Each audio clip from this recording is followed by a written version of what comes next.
In this video, we're going to talk about what to do when it becomes very difficult to meet design requirements for helical compression springs. In project deliverable number 3, you are needing to design a spring for the suspension system, and it in most cases turns out that these requirements are rather difficult to meet. And so now we're going to talk about strategies that may be helpful for you in meeting these requirements. These are the topics we're going to go through in order. First, we're going to do a quick review of the procedure-based design method for helical compression springs that is outlined in the textbook. This is something that's often useful when the design requirements for helical compression springs are not that stringent, where maybe just a few tries are required to find a design that meets requirements. Next, we're going to talk about interconnectedness of helical compression spring design decisions, or more broadly, a concept that is known as design coupling. When we have design decisions that interact with each other, we say that these design decisions are coupled. We're going to talk about design optimization as an integrated design strategy that could be very useful for you in project deliverable number 3, and just in general in approaching design problems that may be difficult to solve just using intuition or procedure-based design but manual calculations. We're going to introduce you at a high level to engineering design optimization, just enough to provide some context so that when we go through the code for spring design optimization, it makes some sense. We're going to introduce some Matlab code first, where we perform analysis of helical compression springs. So we're going to automate the calculations involved in spring analysis using Matlab. And we're going to use this in a trial and error sort of way. This way we can very rapidly check new designs. We can use our intuition or knowledge of the formulas associated with performance metrics for helical compression springs to decide on new design variable values and try them out and see how it works. But as we've observed before, these decisions are linked together in rather complicated ways, and this trial and error doesn't always work. If we have really stringent requirements, some constraints that are hard to meet, things like a really tight packaging space or really high forces or other requirements that are just very difficult to satisfy, then this trial and error method is usually not going to be successful. And so we might want to move on to something like design optimization. So we're going to go through some code that will help you to perform design optimization, and we'll also talk about how do we actually take this example code and modify it so that you can use it to satisfy your specific requirements for your semester spring design project. So the code that we're going to go through is related to the problem that you need to solve. It is quite similar, but you are going to have to make some modifications if you're going to use the design optimization code that's provided to you. Spring design strategies, here's the flowchart from Shigley's where we go through and in the systematic way make some decisions. We start off with wire diameter. We look at what are the packaging conditions here, and that's going to determine whether or not buckling is going to be an issue. How the spring is formed, then we need to calculate things like the yield strength. Here we can figure out an appropriate spring index, and we go through in sequence and calculate things like, well, what is the shear stress safety factor? Maybe if we're not just looking at static service, we need to also include calculations for fatigue and spring surge to check dynamic requirements. So this is a process that you should be familiar with. But why might we use a procedure-based design? This is a complicated enough design problem, helical compression spring design, that usually intuition alone is not enough to be successful in designing a spring to meet your requirements. So a procedure-based design method like this is something that helps improve the probability of identifying a good enough design very rapidly. And it does reduce the level of expertise required to be successful in spring design. That said, if the design requirements are really stringent, procedure-based design may be insufficient. And one thing here to think about, or another way of conceptualizing the difficulty of this design problem, is using this term design space. What do I mean by design space, and what exactly is a sparse design space? Well, when I say space, I'm thinking in, well, we typically think of a three-dimensional space where we have three coordinates that determine where we are in a space, but we can really have more than three coordinates as well. So in linear algebra, you've dealt with coordinate systems where you have more than three coordinates. You went through how do you derive bases, for example. And in a design problem, we can think of the set of design variables as what defines a design space. So in the case of helical compression spring design, at least the way we've parameterized it so far, we have four design variables. This is a four-dimensional space.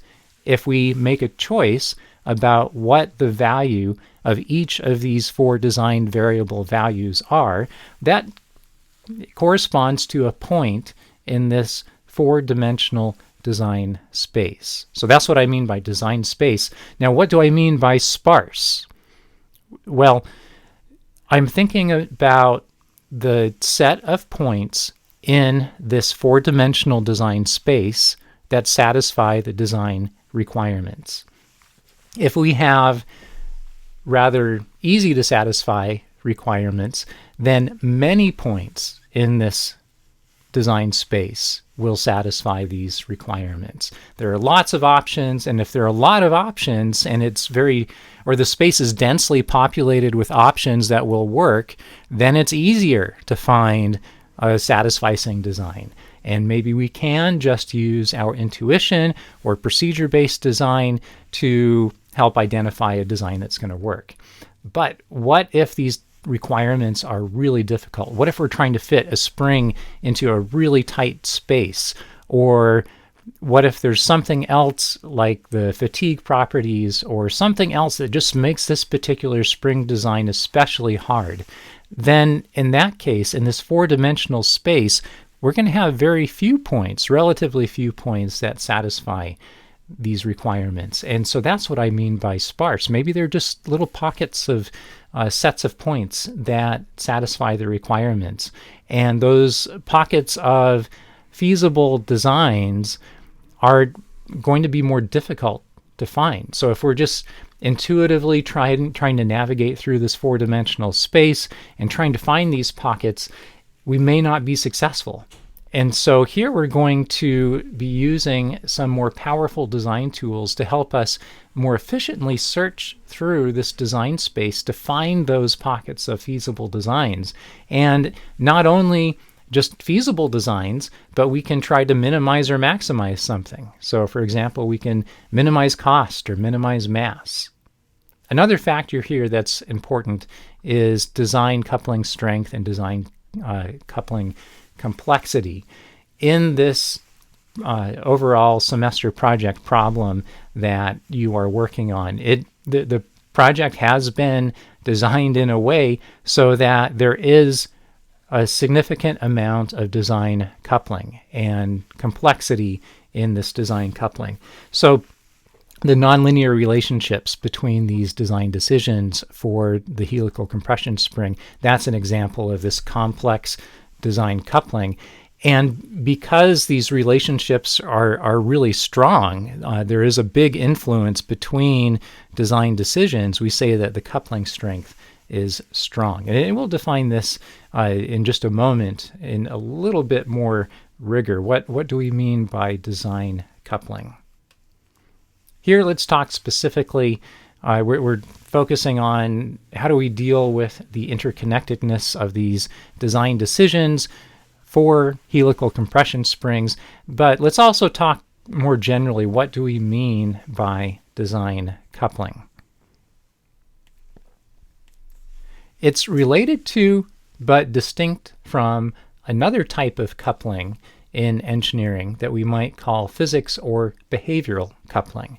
So, for example, we might have different physics domains. Maybe we're thinking about solid mechanics, elastic material behavior, or aerodynamics. If we are designing an airplane wing, we have to deal with physics coupling because the behavior of the elastic structure of the wing is dependent on the pressures that are coming from aerodynamic loads, but then these pressures are going to cause some elastic deformation of the wing, and to determine that elastic deformation, we need to rely on the physics underlying the solid mechanics, and then that deformation it's changing the geometry, and so therefore it's going to be changing the aerodynamics, the behavior of the fluid, the air flowing past. And so then that's going to change the pressure, and then we need to go back and update what the deflection is going to be.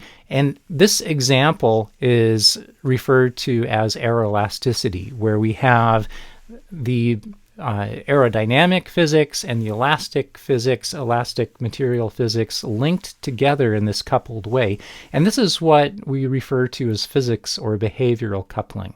So the actual behavior of a system depends on the coupling between different physics domains. There are a lot of other examples, electrothermal systems, for example.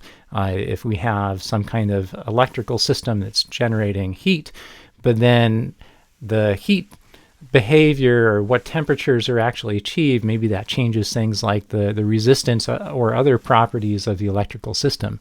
So there are a lot of different types of physics couplings, but here we're going to talk about design coupling. So instead of looking at the relationship between physics domains, we're going to look at the relationship between sets of design decisions.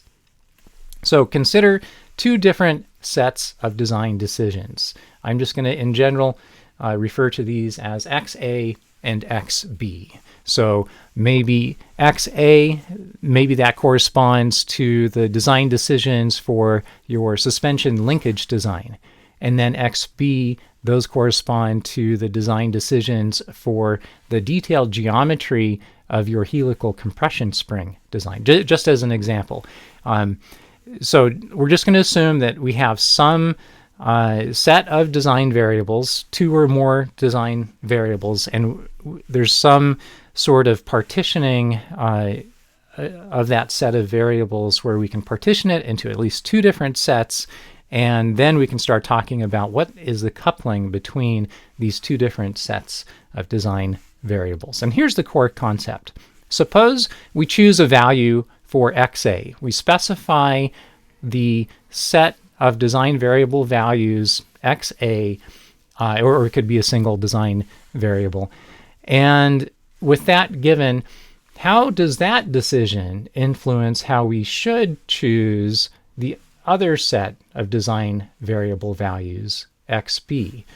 So thinking back to the semester project example in your suspension design, if we are given a linkage design, how does that influence how we should design the spring? And we can also think about the other direction. We have this bidirectional coupling. If we choose a particular spring design, does that influence how we should be designing the linkage? So this is similar to physics coupling, this bidirectional sort of behavior, but it focuses on decision-making, design decision-making, and that's unique from this physics coupling. However, it is important to point out that often the physics coupling gives rise to design coupling. They usually come together. Here's another way of thinking about or quantifying design coupling. Suppose I use this star to indicate, well, these are the best design decisions we can make. These are the optimal design decisions. And one way of quantifying the design coupling between these two different sets of design decisions would be to evaluate this derivative. What's the derivative of XA star, the optimal decision for XA, for a given value of XB? And this derivative, the value of it, the magnitude of it, is going to give us one type of quantification of design coupling strength. If this was 0, then the decision of XA would be totally independent of XB. But if this derivative has a large magnitude, then our decision XA star, the best value for XA, that's going to be heavily influenced by what we choose for XB. So conceptually, design coupling refers to the effect that changes in one design domain has on design decisions that should be made in another domain. So we have at least two different sets of design variables, two different design domains. Here's one example, mechatronic system design. If we have a system that involves some kind of mechanical elements and then also some type of active control that's controlling these systems, like a robot or a wind turbine or something else that has electronic control and mechanical components, how we design the mechanical system is going to be influenced by how we design the control system, and vice versa. If we have different dynamic properties of the mechanical system, that's going to influence how we should design the control system. So how do we quantify or understand design coupling? There are some ways we can do this. One is to actually look at the models underlying the behavior of these systems, or we could even perform some optimization studies to quantify it. But that is definitely beyond the scope of this class. I primarily want you to be aware of this concept of design coupling, how it's different from physics coupling, and how you can use this concept of design coupling to better understand these complicated system design problems like your semester project, so that you can better navigate these interconnected design decisions.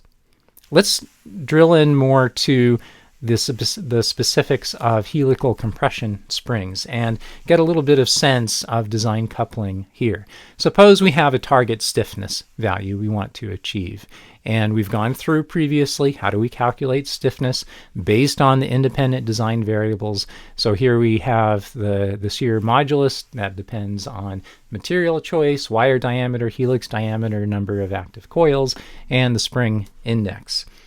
So that should be pretty straightforward. But what if we have a stiffness calculated using this value that's too high? It's above our target stiffness value. What things could we change? What things influence the output of this formula that we as designers have direct control over? If stiffness was the only thing that we cared about, then we have lots of options. We could increase the number of active coils to reduce the spring stiffness. But what if there are other things we care about? What if we have limits on the solid length? If we increase the number of active coils, that's going to increase the solid length. So all of a sudden, this decision about changing the number of active coils, that is then going to place limits on other decisions. So we have both NA and the wire diameter that appear in this equation. So if we change NA, but we have a limit on LS, then that may have an impact on our options for choosing D. That is design coupling. How we choose NA influences how we choose D. Another issue here is that in an increased solid length, that could make it difficult to satisfy spring travel requirements.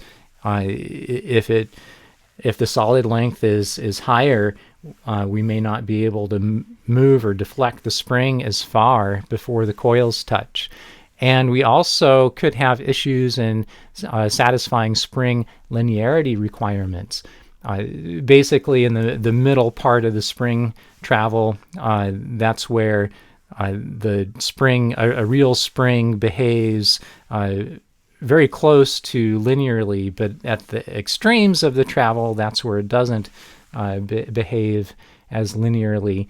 And if we are changing what the free length is and the solid length is, then that changes this range of travel, and that could have an influence on linearity and whether the spring actually behaves as a linear spring or not. Another option for adjusting the stiffness, we could reduce the wire diameter up here, and that's going to reduce stiffness. But that has lots of other effects.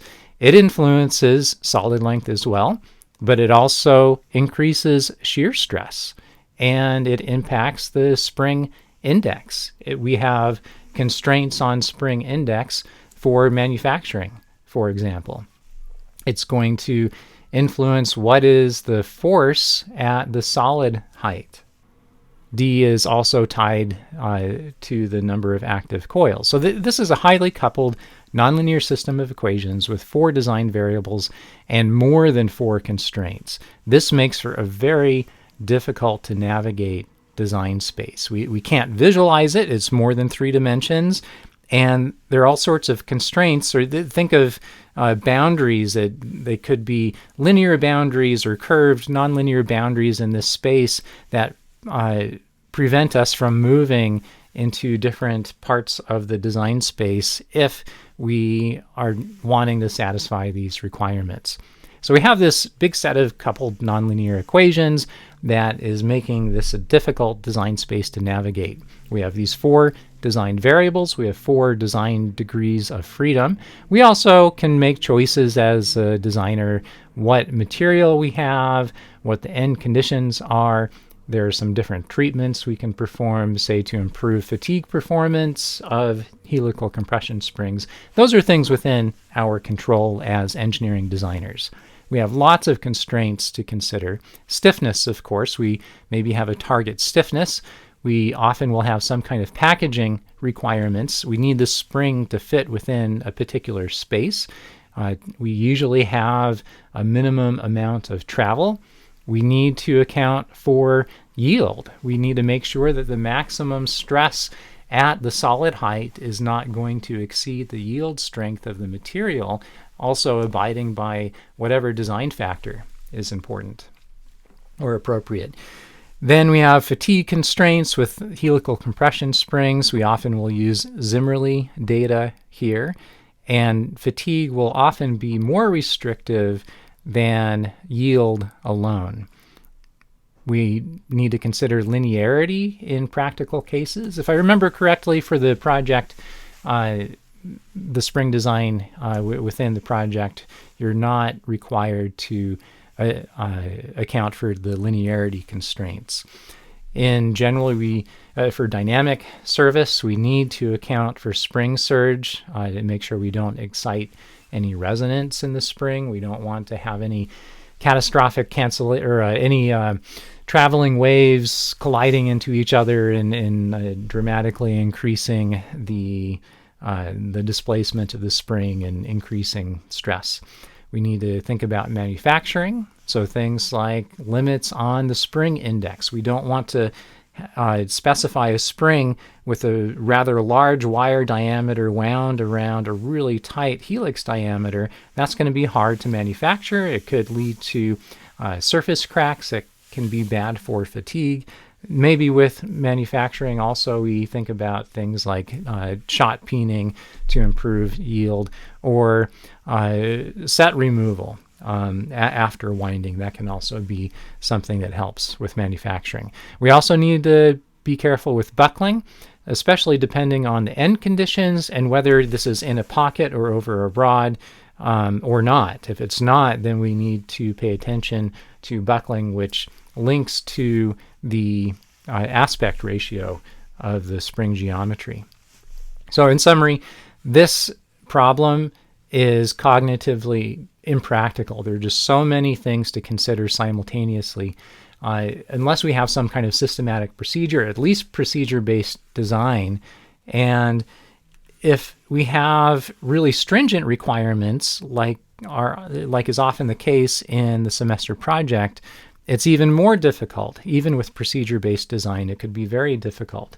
So how do we then find a design that's feasible with all this difficulty? In an easier spring design problem, we have a non-sparse design space. There are lots of points that could satisfy the design. Then procedure-based design could be a really effective strategy. But what if the design requirements are more stringent? What if we have a sparse design space? And I should point out here as well that how sparse your design space is for this spring design problem, thinking about your project specifically, is going to depend heavily on your design for the linkage system. So the linkage geometry for the suspension and the spring stiffness that you specified, those are starting points for your spring design. And there's no single right answer to the linkage design problem. There are an infinite number of designs that are possible. And so depending on what design you specified, that's going to influence how difficult your helical compression spring design problem is. And you may end up with a really sparse design space.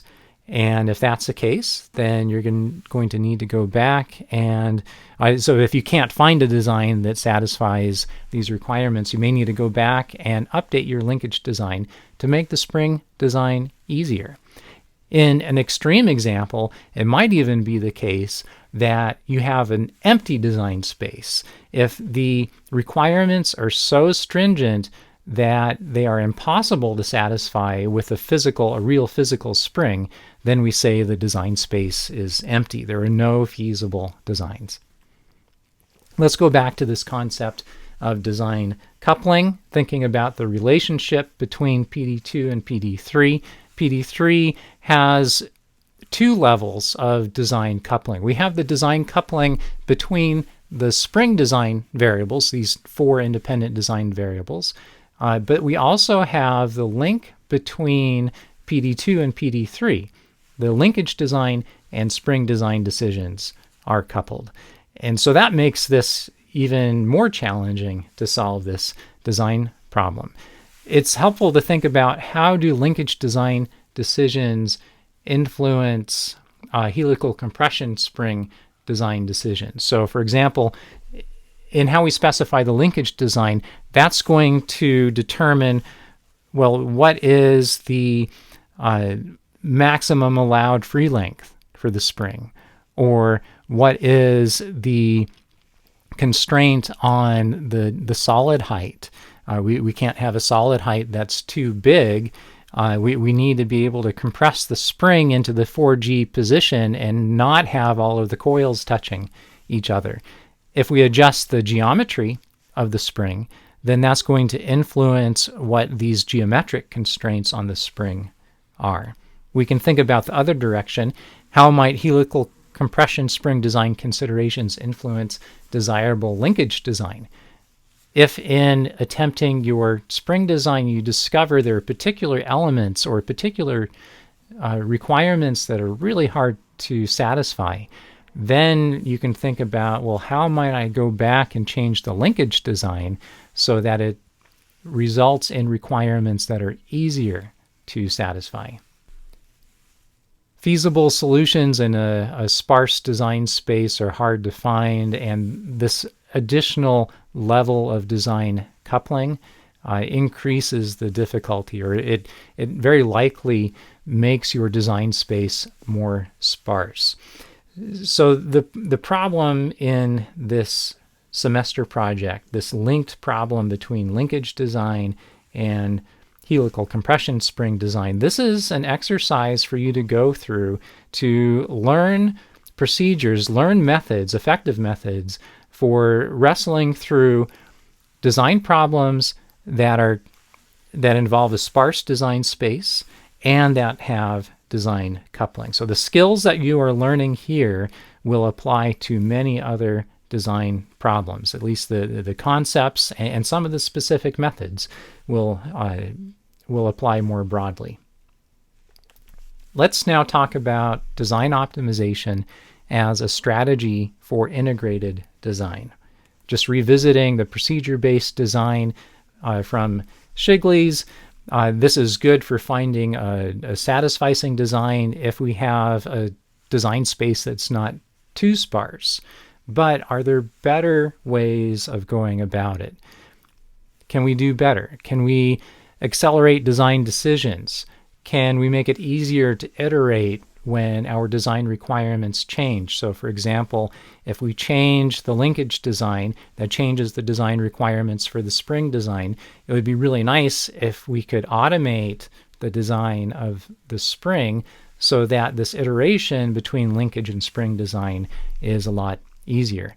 And could we create a method or use a method that makes it possible to solve more difficult design problems? So of course the answer here is yes, we're going to use design optimization.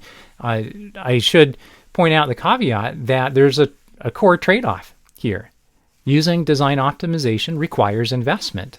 It's a more sophisticated design method than procedure-based design. If procedure-based design gets you to where you need to be, then maybe it's not worth the investment of using design optimization. But what if nothing else works? Well, these are the big guns, the big tools to solve these hard to solve design problems. Let's talk about the concept of design optimization. And when I say integrated design, one of the main ways of thinking about this as an integrated design approach is we are varying all design variables simultaneously. If we think back to the design space concept, instead of just moving along one coordinate axis at a time like we might do mentally, if we're trying to use our intuition, maybe we are thinking about, well, maybe I should adjust the wire diameter, and so I'm moving just along that coordinate direction. Or maybe I should adjust the number of active coils, so I'm moving along that coordinate direction. Instead of just looking at one factor at a time, one design variable at a time, let's move freely through this space. And design optimization, both the formulation and the tools, the algorithms, allow us to just freely move through this space to very efficiently find the designs that work for us. We need, in this navigation of the design space, to observe both equality and inequality constraints. So, for example, we might have an equality constraint on stiffness. We want to meet the target stiffness. Or inequality constraints. These usually correspond to some type of failure modes, maybe packaging requirements or other design requirements. We need to make sure that the stress is below the endurance limit or the yield strength, for example. That is posed as an inequality constraint. And these are things that can be handled using standard formulations and solution algorithms for optimization. We're going to use these established numerical methods for optimization. As much as possible, we like to use gradient-based methods because these are far faster and more efficient than other methods. And the idea here is we're really trying to rapidly find the minimum or maximum value of the objective function. We're trying to find a design that maximizes or minimizes the objective function. So if it's cost or mass, maybe we're trying to minimize mass while satisfying all of the packaging and failure mode constraints. This approach allows us to navigate design spaces that simply are too difficult for direct cognitive reasoning, where keeping track in our own minds all of the different design couplings, all of the different effects is just too much for human cognition. It requires automated analysis of both the design objective function and the set of constraint functions. We need to be able to calculate these in code. We need to execute in an automatic way some kind of code that can calculate these quantities for us. So we need to take humans out of the loop of the calculations for this process to be implemented.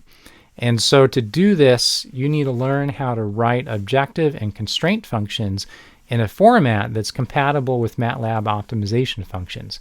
We're going to be using a function in Matlab called fmincon.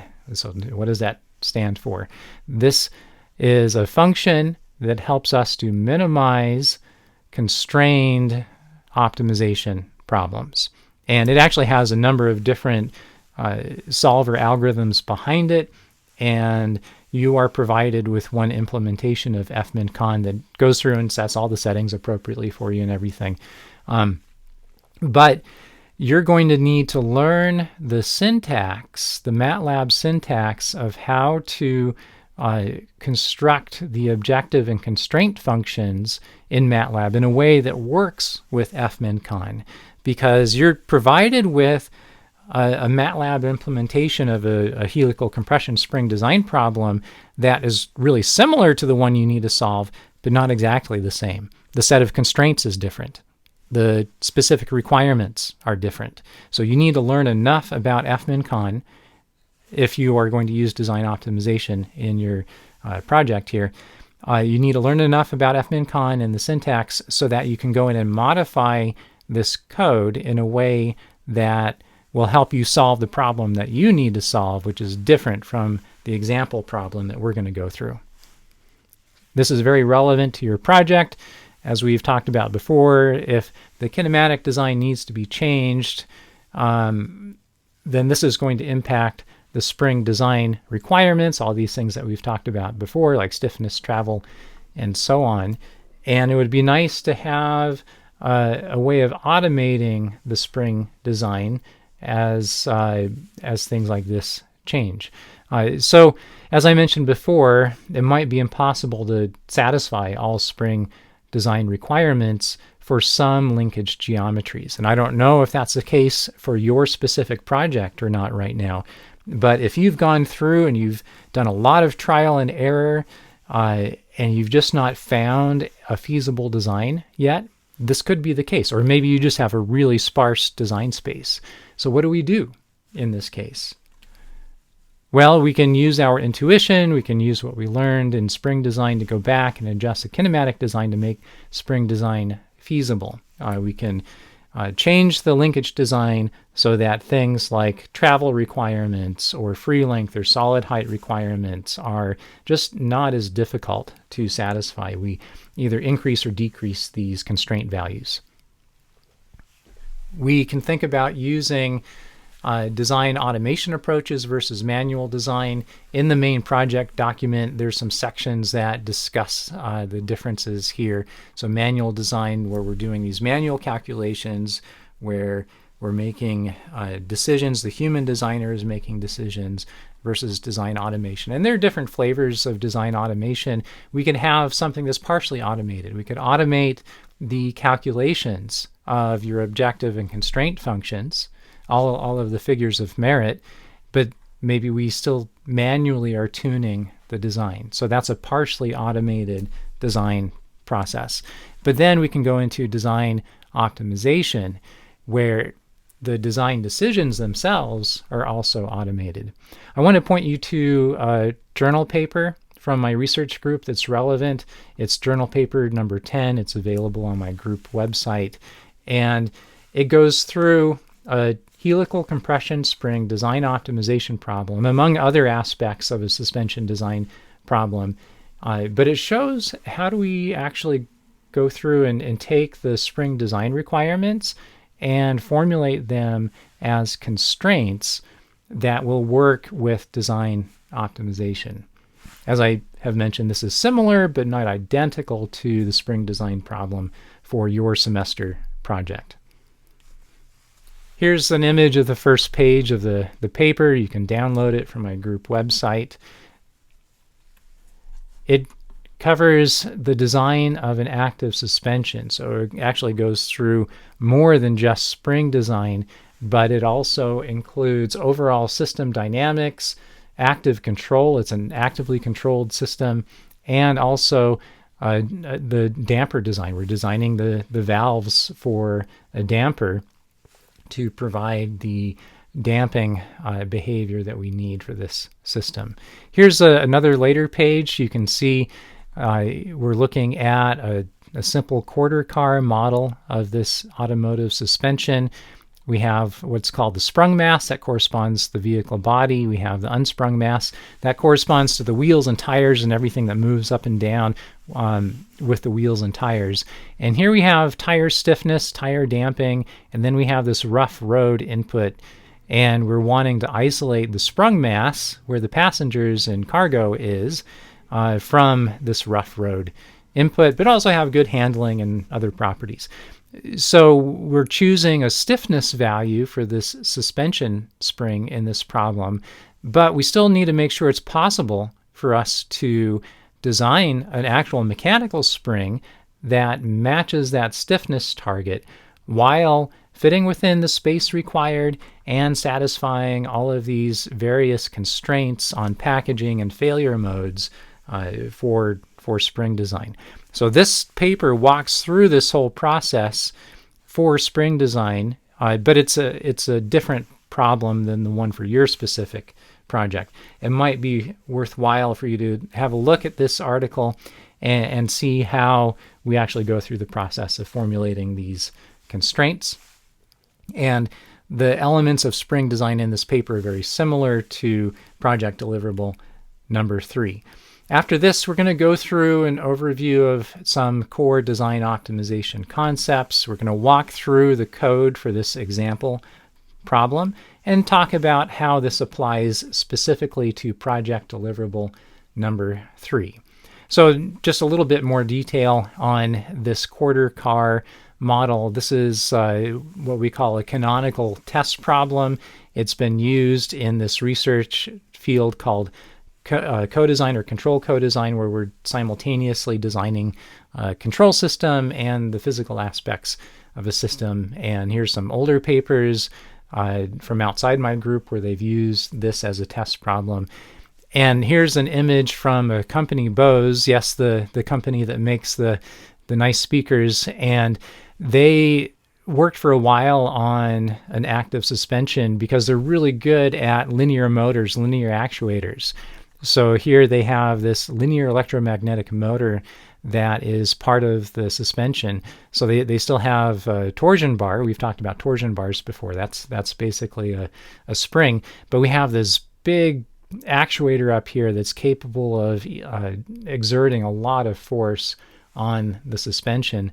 And just from a design perspective, this is really interesting. They asked this question, or they basically tried to remove assumptions about what a suspension system is or should be, and asked this question, well, the suspension, or we need to have some kind of connection between the wheels and tires and the rest of the car, the sprung mass.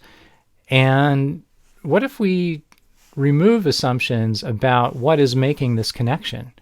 And just from a performance perspective, we look at, well, what should the forces be involved in this connection?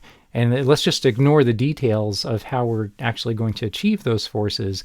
Let's see what's best for the overall system, and then see if we can design an actual physical system that can take performance of a suspension system to a new level.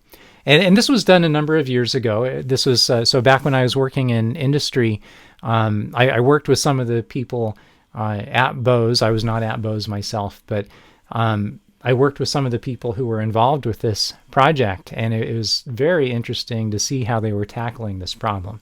So I have a video here and that shows some of the capabilities of some of their earlier prototypes. It turned out to be a very expensive system, very high power actuators, and so it could do amazing things. This is more of a trick here. It's not as much a practical example, but they created cars that were as comfortable as the most comfortable luxury cars, but could handle as well as the best sports cars. They had these amazing performance results, but they were also extremely expensive and very power intensive. Here's a result from the paper I mentioned before, where we were looking at the trade-off between combined handling and comfort objective. So that's this objective function where lower is better. And we were looking at, well, what happens if we design this system where first we design the physical aspects of the system and then we design the control aspects. So that's the sequential approach. That's the black line. And then we took a simultaneous approach. And the key takeaway here is the simultaneous approach. This explicitly accounts for the design coupling between the physical and control system design variables. And so the simultaneous approach is lower, it's better. And then what we're doing here is we're varying the control bounds. We're varying how strong the actuator is in the suspension. And as expected, if we put in a larger actuator, we can get a better performance value. And then we can have a look at the detailed properties of each of the resulting optimal designs and get some insights about what's going on. If we have a really large actuator, what kind of design do we get? What are its properties? If we have a really small actuator, almost a passive system, what are its properties? How does it behave differently than the other optimal designs? So as we go through this section on design optimization, one of the objectives here is to help you learn techniques to deal with design coupling. And you have design coupling both between the design decisions within the spring design and between the spring design decisions and the linkage design decisions. And so here we're talking about design optimization as a strategy to at least tackle the spring design problem, and then more of a manual process if needed to iterate between the linkage design and the spring design. Here's another video that may be useful. This is something that you can look up on my YouTube channel, but here we're going through some different suspension design examples, and this is actually not optimizing right now. We're just animating how does the suspension behave as it goes over a rough road. And so here we have a design that is good for comfort. There's very little acceleration on the sprung mass, but the unsprung mass down here, the wheels and tires, it's moving up and down a lot. And this dramatic up and down motion, that basically means the contact between the tire and the road is kind of patchy. It's kind of, it varies a lot. The force of the contact patch varies a lot. And so that's going to degrade handling. If we're trying to go around corners and stuff, it's not going to grip as well. So that's not very desirable. But if we were instead to look at a different design, if we were to look at a suspension design that is tuned for handling instead of comfort, we can see how things behave differently. The tire doesn't deflect as much. It's a pretty stiff tire here. And it may be hard to visualize, but the acceleration of this sprung mass is actually quite high. The displacement isn't that high, but the acceleration is quite high. And that can be quite jarring to the passengers. And so this is one of the main factors that underlies the trade-off between designing cars that are good for handling, sports cars, versus cars that are very comfortable for the passengers. Here are some links that you can go to get either the video we were just watching, or you can go and download the code for visualizing the suspension system that we're just looking at. Let's now go into the general topic of engineering design optimization. One of the core objectives here is to translate a real engineering design problem into something that is solvable using established mathematical optimization methods. So we want to take our underlying design intent and formalize it into a mathematical optimization problem that we can then solve using an optimization algorithm. Doing this requires application both of optimization theory and algorithms. To do a good job of this in general, say to formulate and solve a totally new design optimization problem, we need to have knowledge of both optimization theory and algorithms and the engineering domain. We need to really understand the application. We need to develop system models that work with optimization. If, say, we're trying to satisfy some constraints, like stress constraints or fatigue constraints, we need to create models that predict the stress or fatigue behavior as a function of changing design variables. So if we change the design, we need to have models that allow us to predict how those design changes influence these figures of merit, like the failure modes. In addition to solving an optimization problem, we can get more value than just delivering an optimal design. We can do some analysis, we can perform some analysis of these results and extract some design insights. We can look at things like, well, if these are the design objectives, or this is the design scenario, then this is the resulting optimal design. We can look at trends. We can maybe extract some kind of generalizable guidelines for how we should think about designing different types of systems. Design optimization is especially helpful when we're trying to design systems where it's difficult to find good solutions, or where the good solutions are non-obvious. If, based on intuition, we can really easily identify a good design solution for a particular problem, then maybe it's not really worth investing in a design optimization solution. But there are plenty of cases in engineering where a good design is not necessarily apparent through intuition, or maybe we do have a solution that is intuitive, but maybe a better one exists that just defies our intuition. Here's another way of thinking about the process where we have what we might call a framed engineering design problem, where we really define the design intent. What's the scope of the design problem? What are the assumptions? What are the goals we have in this design problem? And we need to translate this to a mathematical optimization problem formulation that not only does a good job of approximating our original design intent, but is a well-posed problem. It has a solution, or it has a unique solution. It's solvable. It's something that we can actually apply a numerical optimization method to and successfully find a solution. And it models or approximates the original design problem as well. This is a core skill for engineering design optimization, learning how to formulate practical engineering design problems as optimization problems. And this requires not just knowledge of optimization theory and algorithms, but also knowing how or to think as a designer. So expertise in design thinking and application knowledge. If you're trying to solve a suspension design optimization problem, it's really helpful to know some of the practical considerations in automotive suspension design. If you're interested in digging into design optimization in more depth, you have a number of options.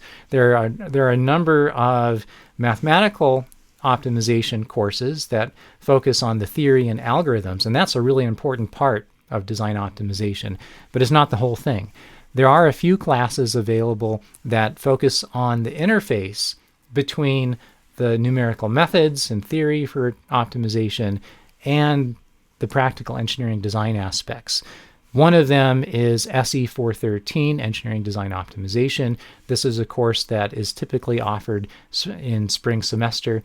There's also a graduate level course that's open to graduate students, IE 513, System Design Optimization, and that's another class to consider taking if you'd like to go into this topic with more depth. Design optimization can be thought of as selecting the best design within the best available means. This is a really generic statement. This is something that really varies depending on the engineering design context, what organization or what the stakeholders are. Let's describe this in a little bit more detail that's not quite so generic. We want to answer 3 questions in formulating a design optimization problem. First, how can we describe the design alternatives? For us to have design decisions, we need to have more than one design option or design alternative. And our way of formally expressing these design alternatives is sometimes called the design representation. And in Spring Design, for example, the 4 design variable values, that is our design representation. We're assuming that we are using a helical compression spring architecture, but then we have these 4 continuous and integer parameters that describe the design of the spring. Next, how can we quantitatively compare design alternatives? If we have this space of design alternatives, how do we determine whether one is better than another? So then we need to use some type of comparison metrics. And in this case, here we're talking about using both objective functions and constraints. Constraints are things that make sense to apply to things that are yes, no sorts of things. Yes, I've satisfied this requirement, or no, I haven't. Yes, I've satisfied the fatigue requirement, or no, I haven't. Whereas objectives, these are things that don't have a clear yes or no or threshold value. These are things that maybe we want to minimize or maximize, and these could be things like cost, for example, or mass. So we need some kind of comparative metrics. We want a design that satisfies all the constraints.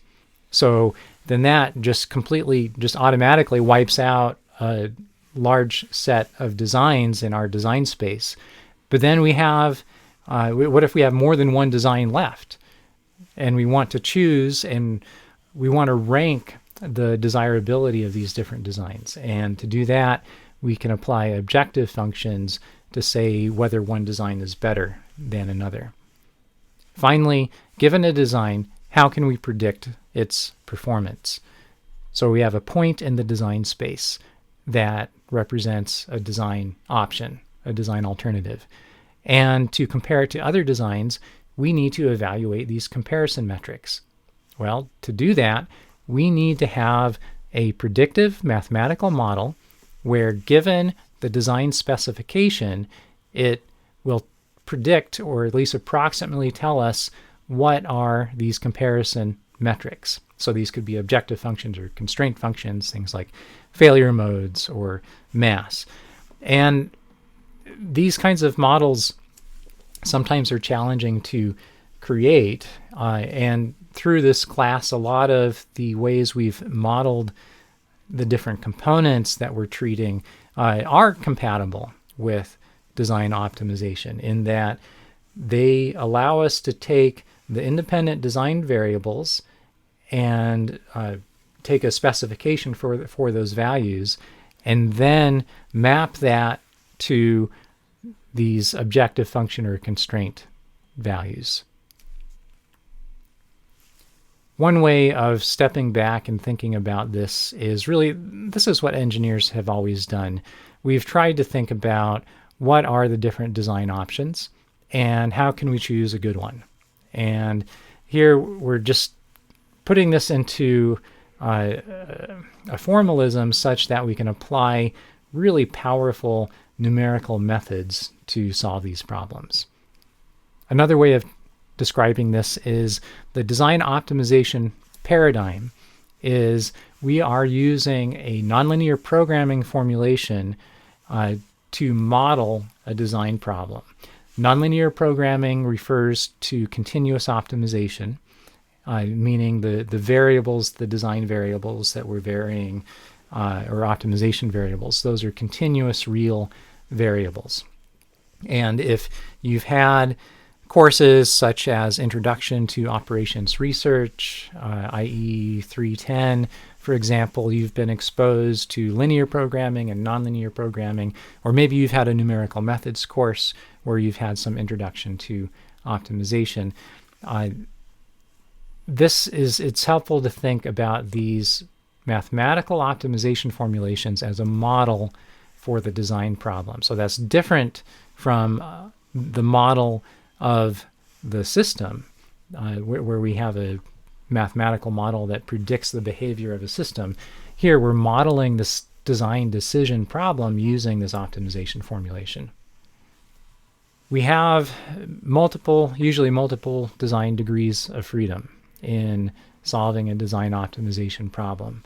And because of these design degrees of freedom, it gives us an opportunity to deliver superior designs. So if the number of design decisions to make is greater than the number of requirements, then usually that translates to us having more than one option to choose from.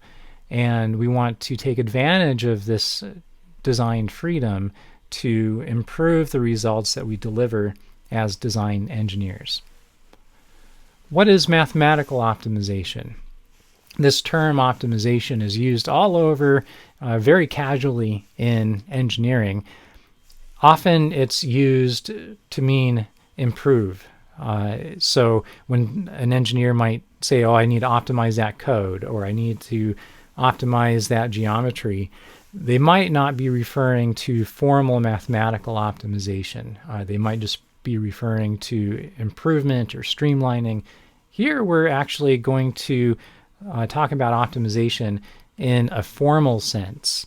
So here we want to translate an engineering design problem into a formal mathematical optimization problem and then solve it using numerical optimization algorithms. So I've talked about formulations a number of times. What do I mean by an optimization formulation? This is one standard way of describing a mathematical optimization problem with constraints. This is a standard nonlinear programming problem. And here we say we want to minimize some objective function that is a function of x. X is our vector of optimization variables. If this is a design optimization problem, then we call this the design vector. It's a vector of design variables that we were trying to adjust so that we minimize our objective function. The objective function could be cost or mass or something like that. And we need a model that takes as input the design and calculates this objective function. We can think of that as a Matlab function. We input the design, this vector of design variables, and it outputs the objective function. You might also be wondering why we're using minimization. This is just the standard choice. We could formulate this instead as a maximization problem, but it turns out that pretty much all standard implementations of numerical methods for optimization, they assume a minimization problem. Well, does that mean we can't solve maximization problems? No, there's some really simple transformations we can make. If we want a maximization problem, say if we want to maximize f of x, that's the same as minimizing negative f of x. So that's a pretty easy translation. Then we have these constraints we need to satisfy. We can have both inequality constraints and equality constraints. In design optimization problems, these inequality constraints are typically very important, and these often correspond to things like failure modes, like a stress constraint or a fatigue constraint or a packaging constraint. Sometimes we have equality constraints, sometimes we don't in design optimization problems. One thing to point out here is all of these functions, f, g, and h, these are general nonlinear functions. So if you think of a plot of the function, maybe visualizing a graph of the function, it's not just a straight line, it could be a general curve. And another thing to point out here is that the objective function here is a scalar, or in other words, it outputs a single scalar value for every design x. But then g and h can be vector valued functions. This means that if we input the design, then this constraint function g, it will output a vector of values. And this is a compact way of representing a whole collection of constraints. So if we have manufacturing constraints, stress constraints, fatigue constraints, other constraints, those are all compactly represented using this vector valued function g of x. And this you can think of as a Matlab function that inputs a single, where we input a single vector, and that corresponds to the design, and then it outputs a vector that provides values of all the variables. And you might be wondering, why are these specifically either less than or equal to 0 or equal to 0? This is just a standard form. We basically just take our design constraint and move everything over to the left-hand side.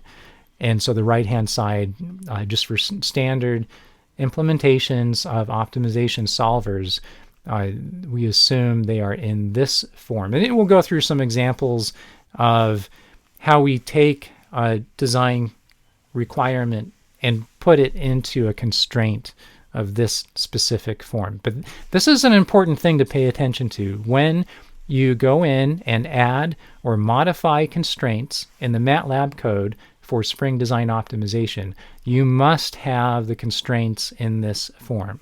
This is called negative null form. It just corresponds to us having the constraint being feasible if it is less than or equal to 0. So we have everything, all the calculations over on the left-hand side, right-hand side is 0. It's less than or equal to specifically, and it's a vector valued constraint. So you need to learn how to implement functions in this form. Here's a simple example problem.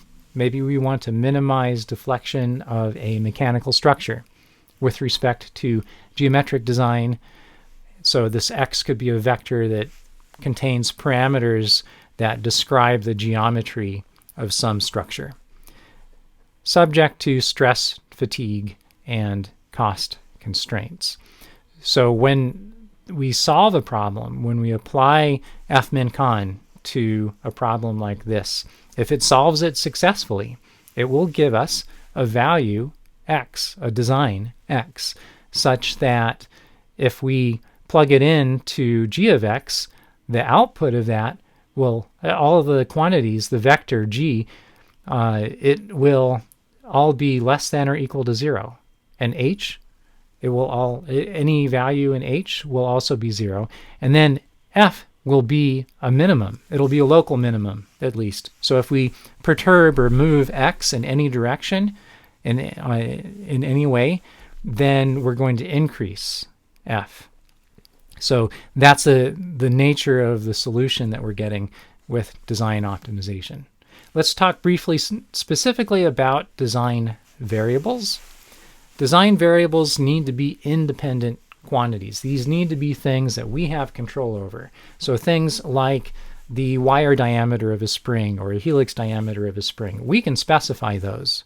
Whereas the stiffness of a spring, this is a dependent variable, not an independent variable. The stiffness of a spring depends upon the geometry of the spring and the material of the spring.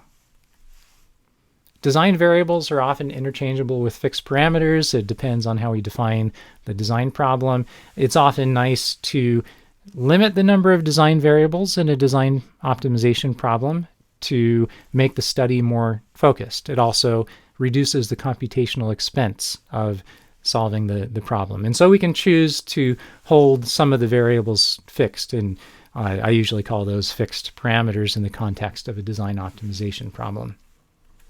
We need to define our design representation such that the system design can be defined completely by assigning values to this vector of design variables. And so this is a vector of length n, and this transpose means this is actually a column vector, and this is in the set of real variables, real numbers of dimension n. we need to learn to think of the vector x as the design. The language that follows here, it assumes we're thinking about design in terms of the specific value of the design vector x. In other words, a design is represented abstractly by the vector of design variables. Let's talk briefly about inequality design constraints.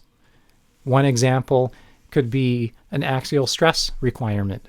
Suppose we just have a simple bar that's in tension with an axial force of F and a cross-sectional area of A. This is a very simple model for stress. The stress is just, we assume it's uniform across the cross-section of the bar, and that's equal to F over A. And we want to make sure that this is less than or equal to some allowable stress value. And maybe this accounts for some safety factor. But this is not in the form that works with F min con. This is not in negative null form. So how do we do that? We need a constraint that's written in a way such that if the value of the constraint function is less than or equal to 0, then the constraint is satisfied. So this requirement is satisfied if F over A is less than or equal to sigma allow. How do we translate that specification of the requirement to a constraint function that is going to satisfy this requirement if the constraint function itself is less than or equal to 0? All we have to do is subtract the right-hand side from both sides. So we define this function, g, that's a function, say if area is our design variable, then that's equal to F over A minus sigma allow. So if F over A is less than or equal to sigma allow, then this quantity is going to be less than 0. So then this is going to be satisfied, and we say that we have a feasible design. Engineering design constraints in design optimization problems are most often inequality constraints. There are some exceptions to this, but in this problem, really the only equality constraint that we're treating is the stiffness target. And there are actually alternative ways of formulating this stiffness target other than the equality constraint, but we're not going to get into that right now. Some other examples of inequality constraints for engineering design problems could be things like maximum temperature, maximum voltage, current, velocity, things that are bounds on the state of the system. So here's stress, that describes the state of the system, and we have this threshold value for stress, sigma allow, that we've got to remain below. And maybe, depending on our design problem, we have other kinds of constraints, other limits on system state. Again, this nonlinear program is being used here in design optimization as a model of an engineering design problem. It's a model. It's an approximation of the original design problem.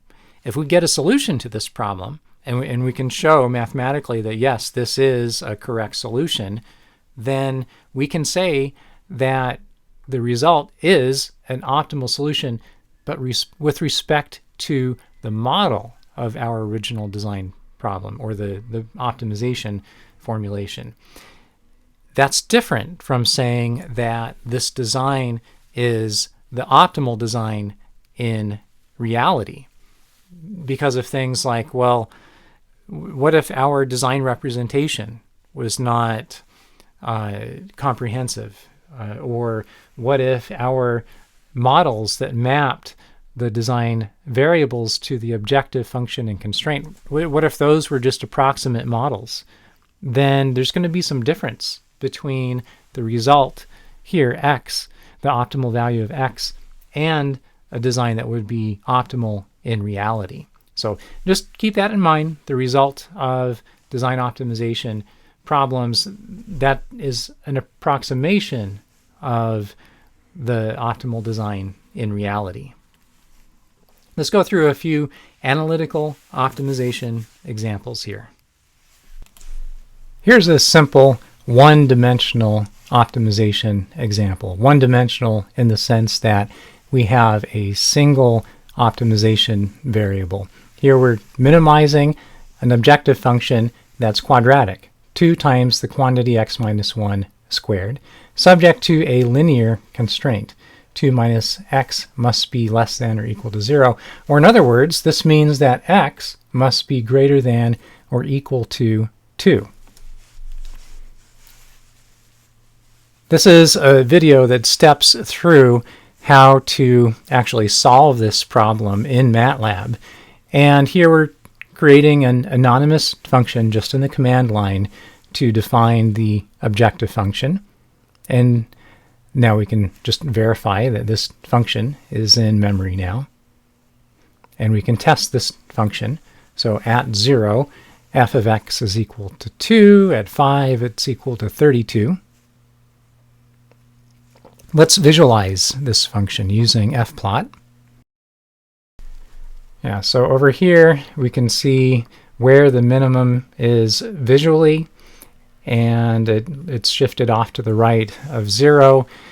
But of course, if we are wanting to find the minimum of a function that maybe is expensive to evaluate, we don't want to calculate its value for a bunch of different points. That could be computationally expensive, especially if it's actually a computer simulation that we're using. So this is just going through the commands here for plotting. So here we're going to plot the variable bound, the linear constraint requiring that x be greater than or equal to 2. I'm just using this plot command to do that, specifying the color of the line to be black, specifying the line style, making it a little bit thicker line. Okay, so this vertical line, that shows the constraint, and off to the left, or the right, this is the feasible side of the constraint, and then on the left, that's the infeasible side of the constraint. So we need to stay on the right, and we can visually identify where the minimum is. It's right at that constraint where x is equal to 2. And so now we're going to have a look at, well, how do we solve this problem algorithmically? So we visually can see what the answer is.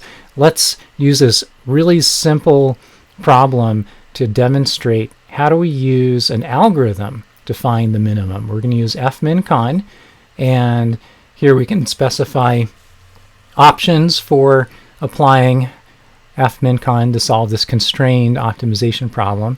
And we can specify what outputs we want, and here we're going to request the optimal design point and the value of the objective function at that point.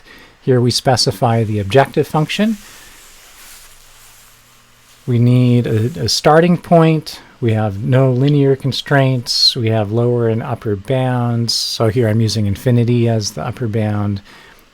And then we can specify options as well.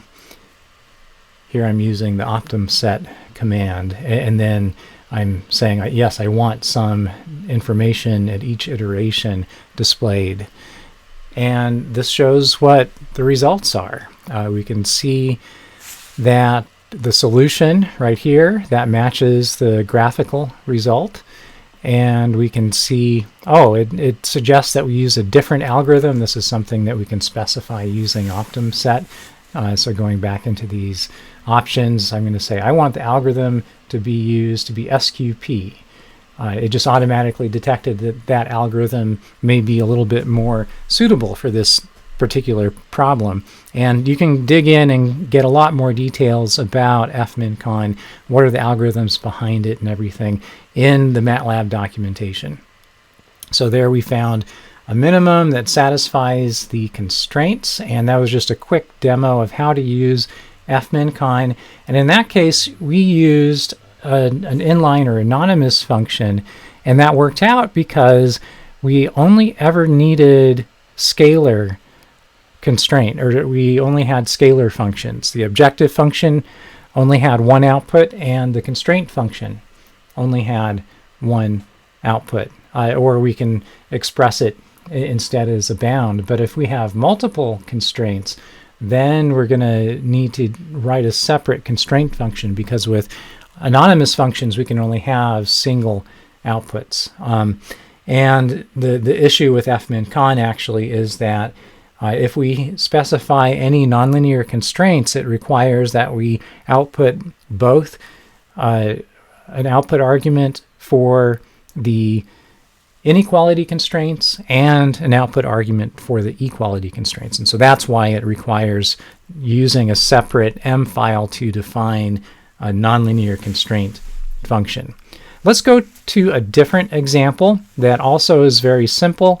We have a linear constraint and a quadratic objective function, but the big difference here is instead we have two optimization variables. So we have an optimization vector of length 2. We're minimizing this quadratic objective function subject to this constraint. And this is a little bit more complicated than just a simple bound. Instead, if we think in terms of the design space, this x1, x2 space, this is a line that's drawn in that space, and the inequality constraint says that we need to be on one side of that line to be feasible. Let's go through another video here showing how to set up this problem. Again, I'm using an inline function, but this time it's in terms of two variables, and I'm defining it here this way so that it makes it easier to use with plotting functions. But if we're using fmin_con, it requires that the objective function work with a single input vector instead of two separate input variables like I have here. Having two separate input arguments is what we need for plotting, but for use with fmin_con for optimization, we need a single input vector instead. So now we have these two different functions defined, and here I'm wanting to define a zero surface for visualization. I want to be able to plot where is the zero surface. So I'm using the easysurf command, plotting the zero surface, and then I'm defining the range over which we are plotting this zero surface. Okay, there's the zero surface. And then this makes it useful, it makes it easier to visualize where the inequality constraint is satisfied or not.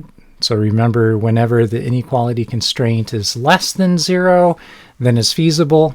Oh, and here I forgot to use the hold on command so that we can get both surfaces on the plot. Okay, so now this surface that's at a slant, that is the constraint function. And the constraint function is feasible if it's less than 0. So where it dips down below that zero surface is where it's feasible. Now I'm going to plot the objective function, and we're wanting to see what is the minimum feasible point. Here we can zoom in. There's the minimum unconstrained value, but that violates the constraint. We can see over there the linear constraint function goes above 0, so it looks like the constrained minimum is shifted over quite a bit. It's going to lie on the line where the constraint passes through the zero surface. We're going to visualize it in a little bit different way. Here we're going to use this easy contour function, and so this will be a two-dimensional plot instead, and we can see what the level sets are, or the contour lines for the objective function. So we can see the minimum is right about there. And now let's have a look at where the boundary is between the feasible and infeasible domains. This boundary is going to be where does the constraint function pass through the zero plane. And so this function I defined GACT, or G active, where is that constraint active? I just solve that, or you solve it for where it equals 0. and then we plot that line right there. So to the bottom left is infeasible. The constrained optimum was right about where I highlighted just a moment ago.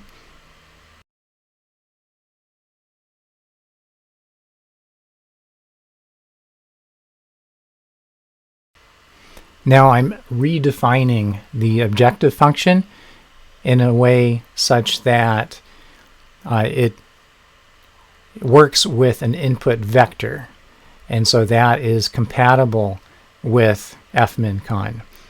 And now to use a nonlinear constraint function with fmin_con, I have to define this separate m file because it requires two different output arguments, g and h. Now I can use fmin_con, and here we are requesting both xopt, the optimal design, and the objective function value at that design. We need a starting point. All of these gradient-based methods require a starting point. We're basically starting at some design and then trying to move downhill from that starting point. Now we need to specify the nonlinear constraint function that fmin_con needs to use. And finally, we can specify options using the optimset function. Here, I'm requesting that we get some information at each iteration, and we use the SQP algorithm. And really quickly, within 21 function evaluations, so we only sampled the design space 21 times and have found a really precise solution for the optimization problem. And graphically looking at this, this is the smallest feasible value of the objective function. We can keep going downhill, but then that violates the constraint, and that's the whole point. We're trying to find what's the smallest point on this objective function surface such that we don't violate the constraint. Let's have a look at a little bit more realistic example, actually the helical compression spring problem.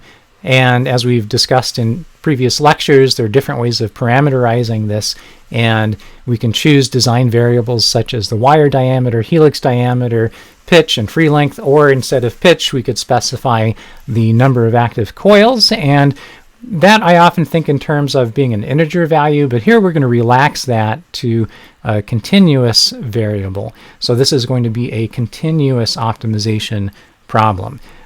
So we can have a decimal value or non-integer value for the number of active coils in this problem. Here's the problem formulation. We want to minimize the spring mass subject to these four design variables that we've already discussed previously. And here we have 7 inequality constraints and 1 equality constraint.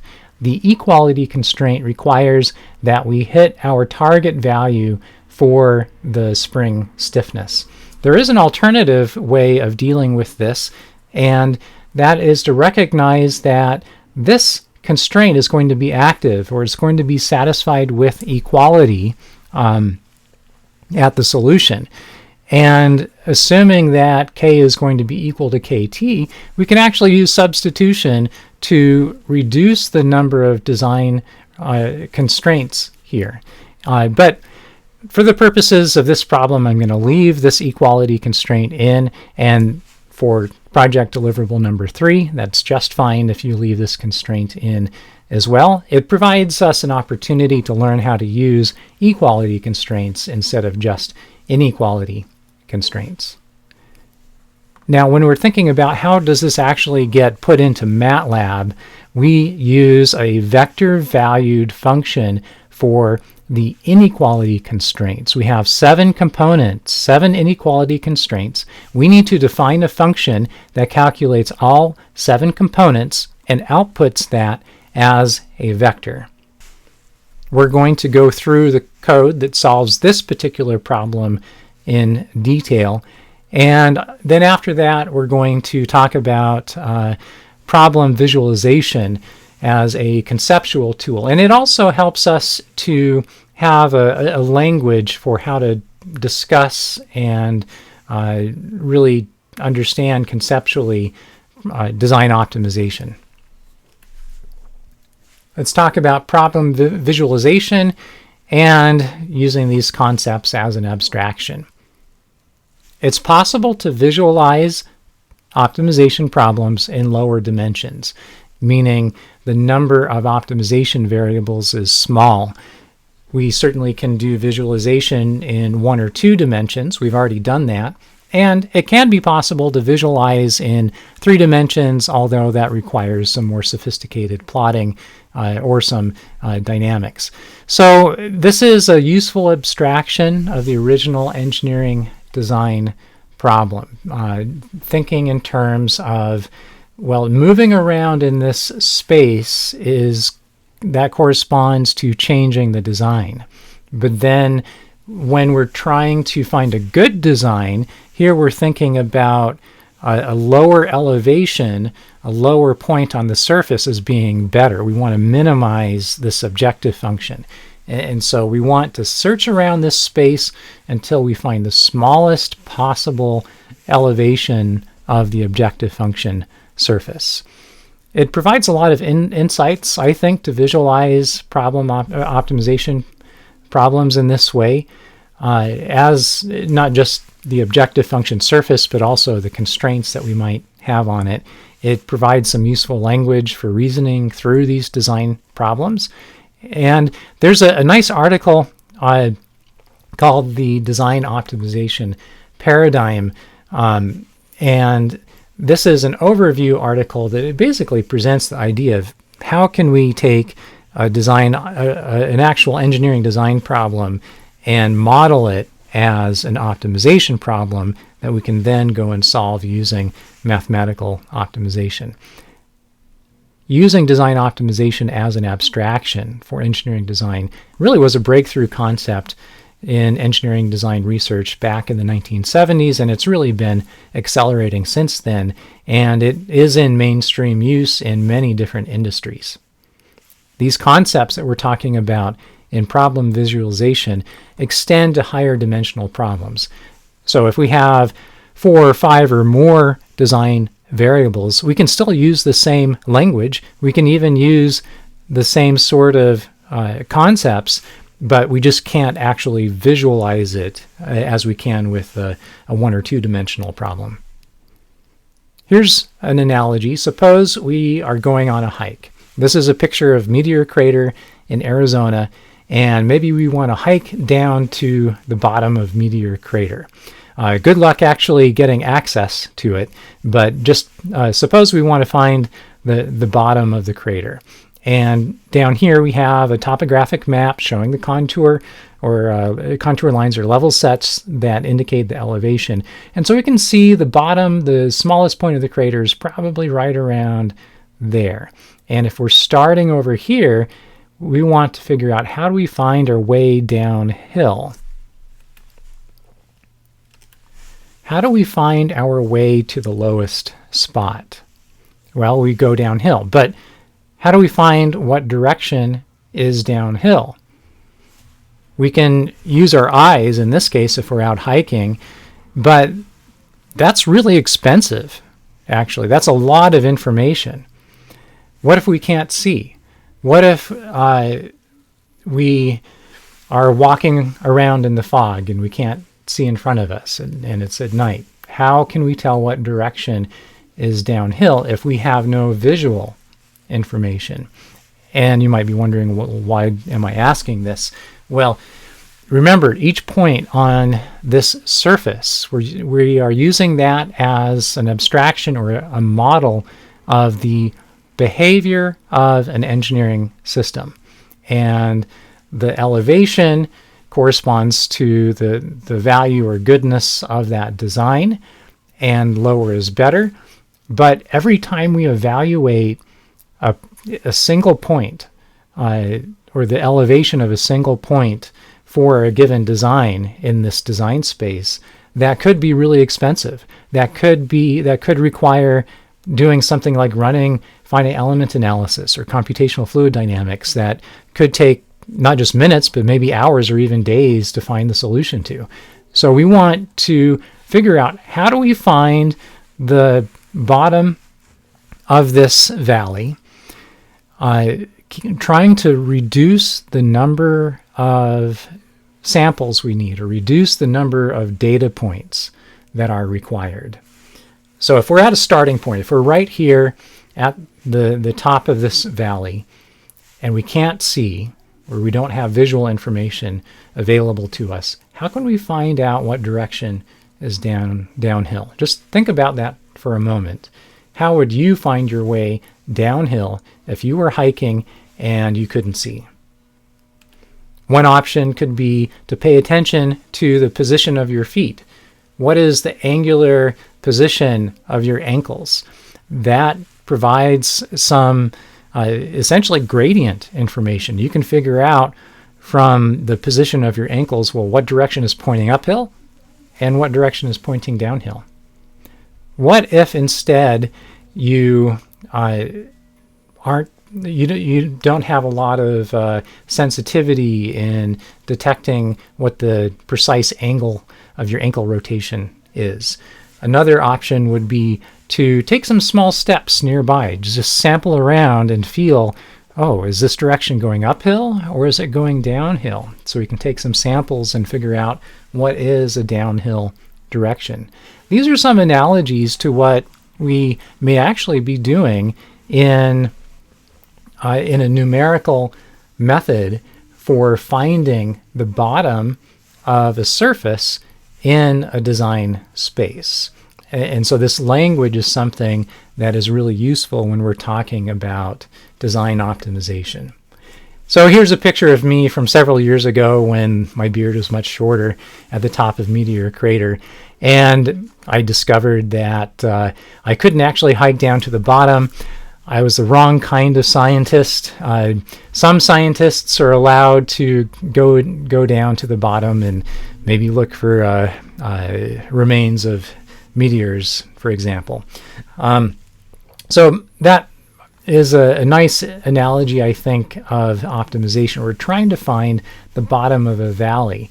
But what about these constraints? We've not really talked about these constraints yet. So I actually had a pretty big constraint. There were paths I was allowed to go on, but there were fences that I was constrained from crossing.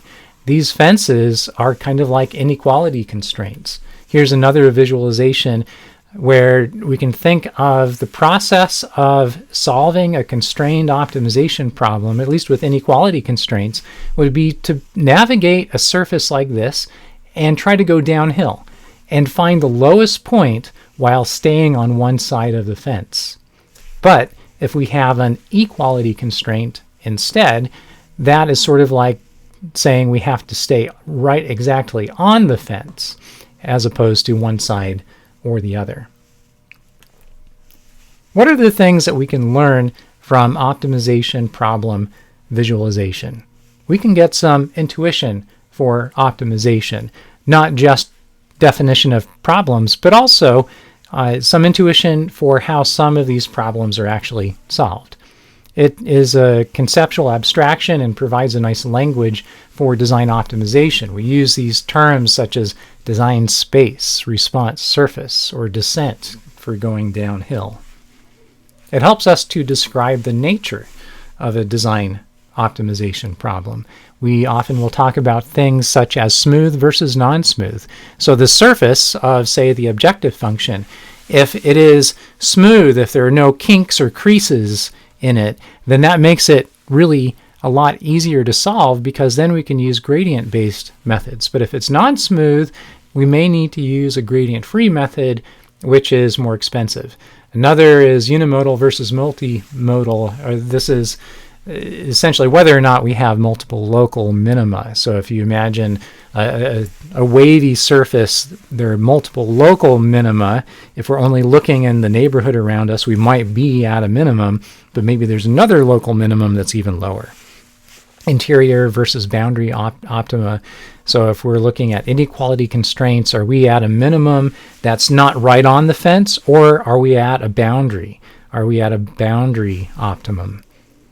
Problem conditioning, monotonicity, these are all things we talk about in design optimization, especially in terms of analyzing our problem formulations and analyzing the results of our solutions. And these are definitely topics beyond the scope of this class, but there's a lot that we can learn from problem visualization. This approach, though, is usually not a practical solution approach. Visualization requires exhaustive enumeration of design alternatives. We need to evaluate both the objective and constraint functions at every point in the design space if we are going to use visualization to solve the problem, and that could be very expensive. Remember, every point in the design space represents a unique design alternative. Some kind of sampling using maybe some sort of established design of experiments technique actually is quite common in industry. When I was working in the automotive industry, a lot of my colleagues, when they were solving design problems, they would very typically just do what's called a full factorial sampling across the design space. They would systematically vary the values of their design variables, and they would just throw their simulation in a supercomputer, which was computationally expensive, but it was something they had access to, and it was something that provided really rich information.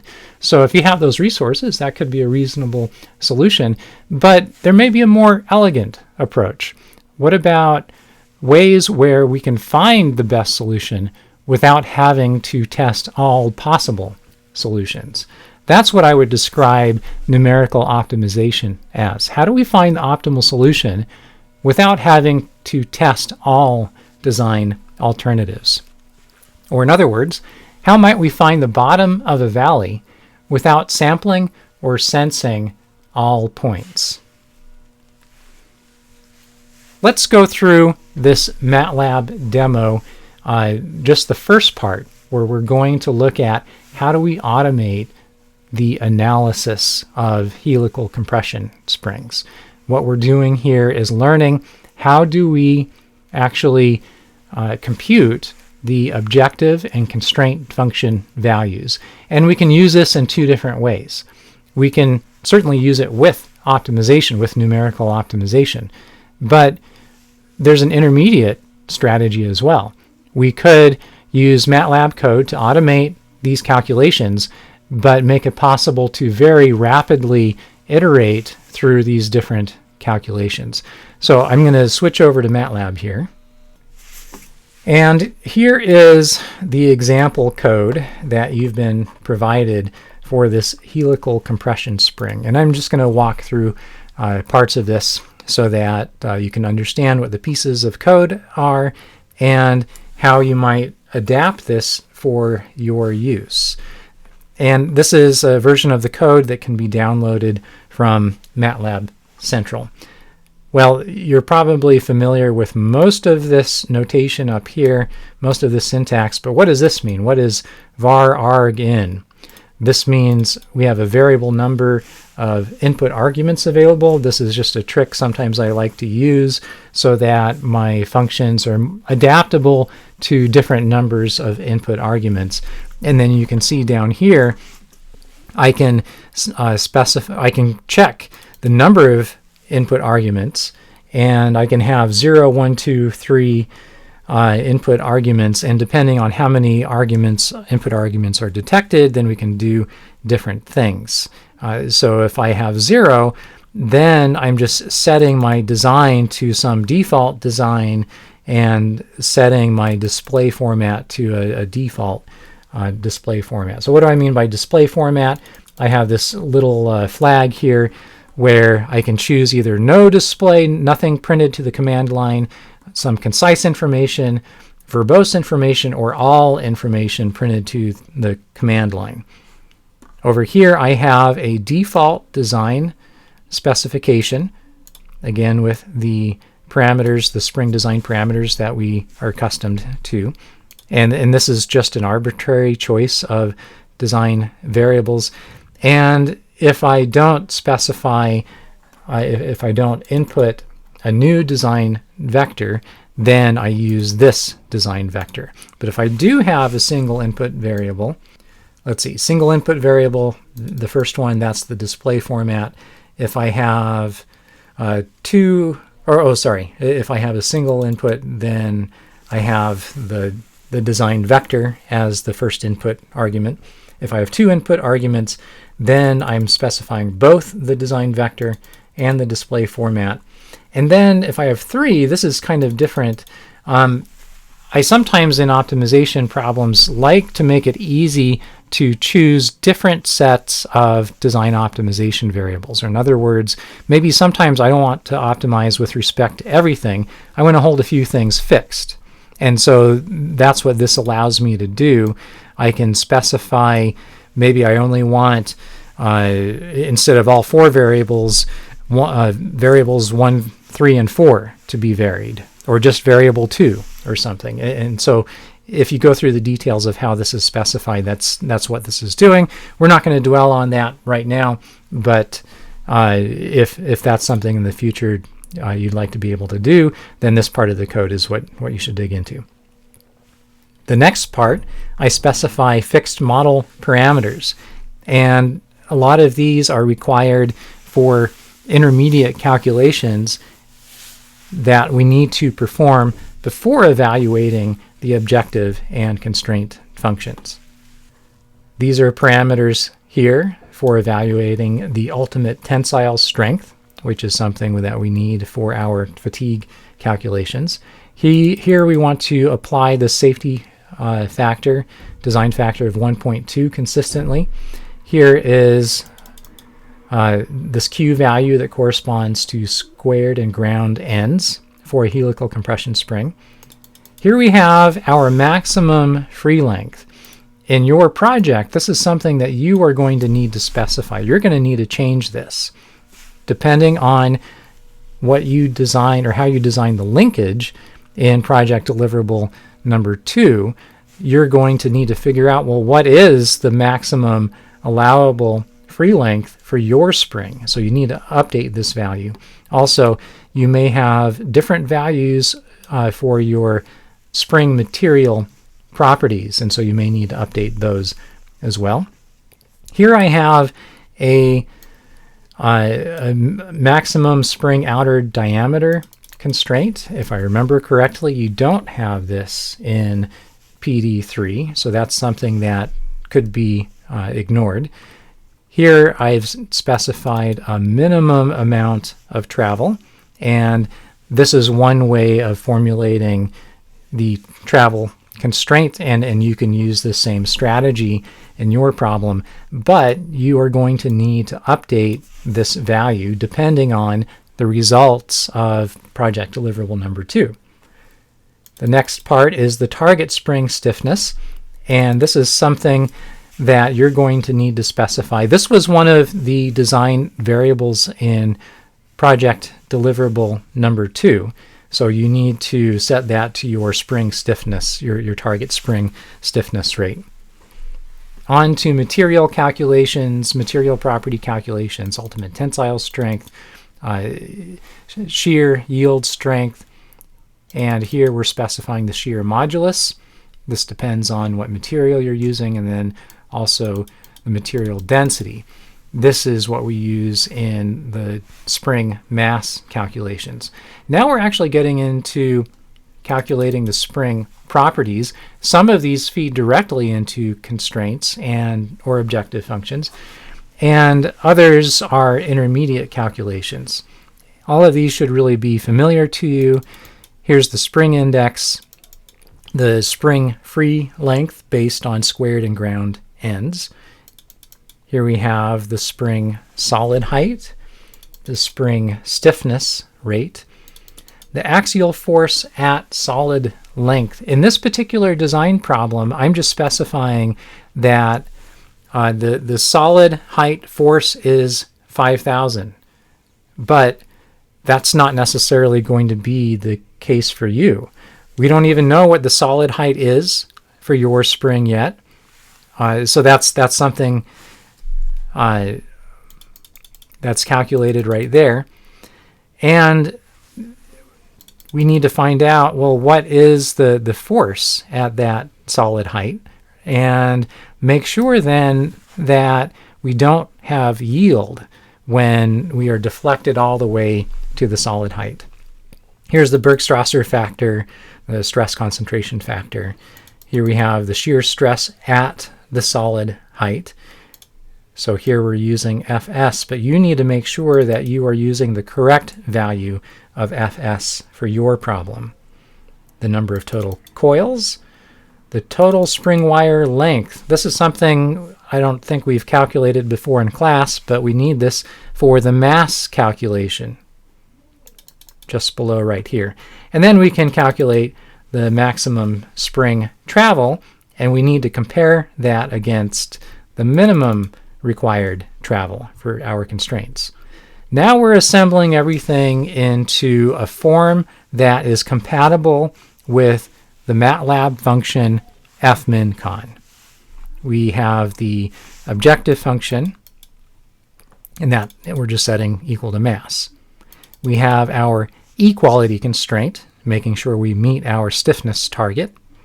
Then we have our constraint, the lower bound on the spring index, so that's for manufacturing. We have the upper bound on spring index. We have our buckling constraint. This is essentially the ratio, or constraint on the ratio between the free length and the helix diameter. We have a spring packaging constraint, making sure that our free length is no larger than the maximum allowed. G5 is this packaging constraint that you don't need to use in your problem. If you, just a few tips on making modifications, if you were to just simply delete this value, or delete this line, then you would be assembling a vector that has an empty element in 5, and it may give unexpected results. So I would suggest numbering, indexing your vector so you don't have any empty elements. Here we have a constraint on shear stress. So remember how this negative null form works. We are saying that if this quantity right here for G6, if that is less than or equal to 0, we're saying this is a feasible design. It's a good design. What does this actually mean? This means that our shear stress at the solid height multiplied by our design factor is less than or equal to the shear stress yield strength, or the shear yield strength. So we have to translate from how we might typically think about design constraints or design requirements as inequalities to this special negative null form that is compatible with fmin_con. And if we were then to output all of the values of the the constraint vectors, vector valued functions, we could very quickly at a glance and see if all of the values, all the outputs are either negative or 0, to see if it's a feasible design. If anything is greater than 0, then it's an infeasible design. Here we have the constraint on minimum travel, and there are a lot of other constraints possible. You're going to need to add a constraint on fatigue. You don't need to add a constraint on linearity for your project, if I remember correctly. You are going to need to add dynamic constraints for spring surge, and this can actually be a rather difficult constraint to satisfy. And so for project deliverable number 3, it's fine if you just evaluate it, but not impose it as a constraint. But as you have more time to refine your project, refine your design, at the end of the semester when you submit your final report, please be sure to satisfy that constraint as well. So what's going on down here? I am assembling all of the information about this analysis into a single struct, a single output argument that is it's a data type called a struct, and it has all of these different fields. So I have the objective, constraint values, I have the stiffness value, and I have the design vector. Then depending on what my display flag was, I go through and I display different levels of information. So here we have complete information, and here I even have text added in to make it very easy to see which constraints were satisfied or which constraints were violated. So that's the full display option there. Let's look at just using this and not linking yet to Matlab, or sorry, not linking yet to fmincon. So I'm just copying and pasting a sample design. Here I am providing one input argument, a design vector, and I'm calling this analysis function, the helical compression spring analysis function. And I hit enter, and we see what the spring design metrics are. Here's the mass. We can see that we are way off the target, nowhere close to it. And the spring index is equal to 12.9. So we have violated this maximum spring index constraint. Free length, 0.39. We've satisfied the max free length constraint. Buckling constraint, that is satisfied. Outer diameter constraint, that's satisfied. Shear stress, that's violated. Spring travel, that's violated. So with this set of constraints, we have some work to do. We need to make some adjustments, and we need to think through the relationships between these different design variables to see what can we do to satisfy these constraints. With this analysis function, we can really rapidly iterate through different designs, and if it's not a really sparse design space, we might be able to find a design that works. So how can we do this? Well, I just push the up arrow here, and that gives me the last entry that I executed in Matlab, and we need to adjust this design. Let's have a look. Well, we need to have a lower spring index. So maybe we should reduce the helix diameter. The helix diameter has an impact not only on the spring index, but it also has a big impact on the shear stress. And the shear stress, that was violated. If we reduce the helix diameter, that reduces the moment arm, that produces the torsion in the spring wire. So that should help to reduce the stress, but it's going to have some other effects. It's certainly going to influence the stiffness. That's going to increase the stiffness, and that's a good thing. But I can't quite think through all of the impacts this is going to have. So I'm going to try just reducing this to 0.1 to see what happens. Well, we have satisfied now the spring index constraint. We're actually quite a bit closer with the target, or closer to the spring target stiffness. And if we go down, I see, oh, well, we have still violated this shear stress constraint, but we're actually really close to satisfying the spring travel constraint. So maybe there's some other adjustments we could make, and it might be possible to come close to satisfying the stiffness target while satisfying all of the inequality constraints. Maybe this is not a super sparse design problem. But also let's keep track of what the mass is. It would be really nice if this mass was low. We want to satisfy all the requirements, but also reduce the mass of this spring. And that's where design optimization is going to come in. And this is where we're going to go in and see how do we actually link this analysis code that we've gone through to fmincon in Matlab. Here is this spring optimization function.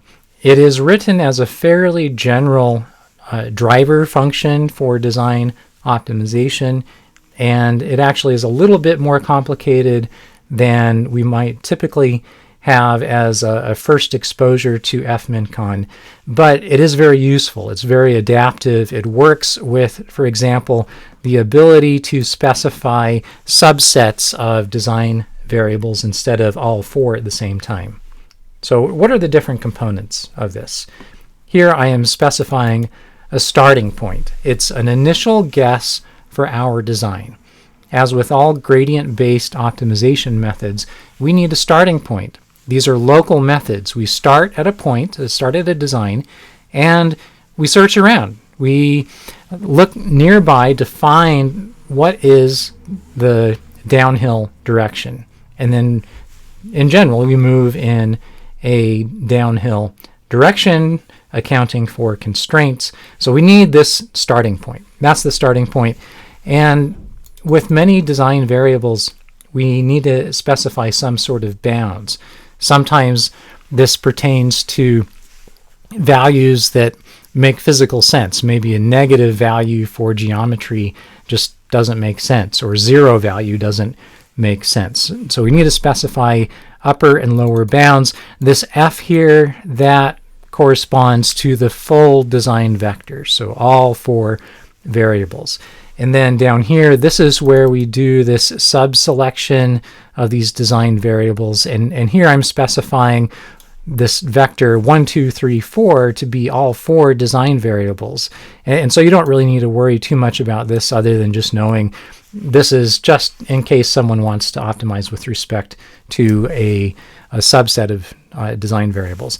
This next part is kind of an interesting trick that we use when we are connecting fmincon in Matlab to some analysis tool that calculates all of the objective and constraint functions all together. And this is really common when we have some kind of computer simulation, finite element analysis or something, where we run a single simulation and it calculates everything that we want. But the trick is fmincon actually expects us to calculate the objective function separately from the constraint functions. And this is just a logistical challenge, basically, in using fmincon. It was not developed originally for design optimization, but more general mathematical optimization. So this struct here that I've called system state, this is one strategy for accommodating this the syntax required for fmincon and making it compatible with an analysis tool where we calculate everything all together, and that way we don't have to have redundant system analysis executions. So system state, we record these different fields in the struct, including the current objective function value, the current constraint function value, inequality constraints, or let's see, yeah, and these are equality constraints in this field, and then the current design. We're basically storing information about the current point we are evaluating, and this way we can determine whether or not we've already evaluated the system analysis for a given point. And if we have, then we just use the stored value. If we haven't, then we execute the system analysis again. Here we use optimset to specify the algorithm options. Here I'm saying I want a display level of 0. Don't show anything, because as we're running the optimization code, it's going to call our system analysis function, in this case HCS, many times. And if we have to wait for it to display information on the screen, it's really going to slow things down. And I don't really need all of that information as we are going through the search process. Here we are calling the function fmincon. This is the MATLAB function for constrained nonlinear programming, and we've used it in a couple of simple examples before. And there are a few differences here. Here I'm specifying the lower and upper bounds, but also what you haven't seen before, I'm specifying some additional outputs.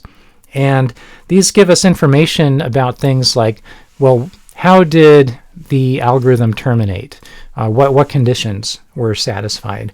And some other quantities that are helpful for analyzing the results of the solution. And then here I'm just calling the analysis function again to display the results of the final design. I'm collecting all of the information about the final design and the optimal solution in a single output struct right here. And if we scroll back up, we can see That is the single output argument. So if you want to see information about the solution to the optimization problem, all of that is gathered into this single output argument. Down here, I'm not going to go through this in a lot of detail, but this is the code that handles the interface between fmin_con and a system analysis function that evaluates everything all at the same time. Here is where we perform system analysis if the system state has changed, or if the design has changed, then we perform the system analysis function. And then this here, the system analysis function, this is where we call HCS. So we load the system state, we call HCS, we get the output to HCS, and then we parse out the information from that output struct and assign it to system state. And then we can use the updated values with fmin_con. Let's go back and have a quick look at the state of the design that was based on my intuition. The mass is a little over 2 kilograms. We are close to satisfying the stiffness target, and we're almost satisfying the stress requirement and the travel requirement. But there's still some work to do. So let's see what happens if I just run the optimization code.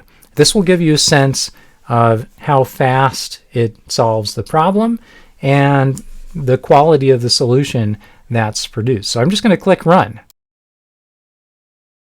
And it's done. If I scroll back up here, this shows the iterations it's gone through.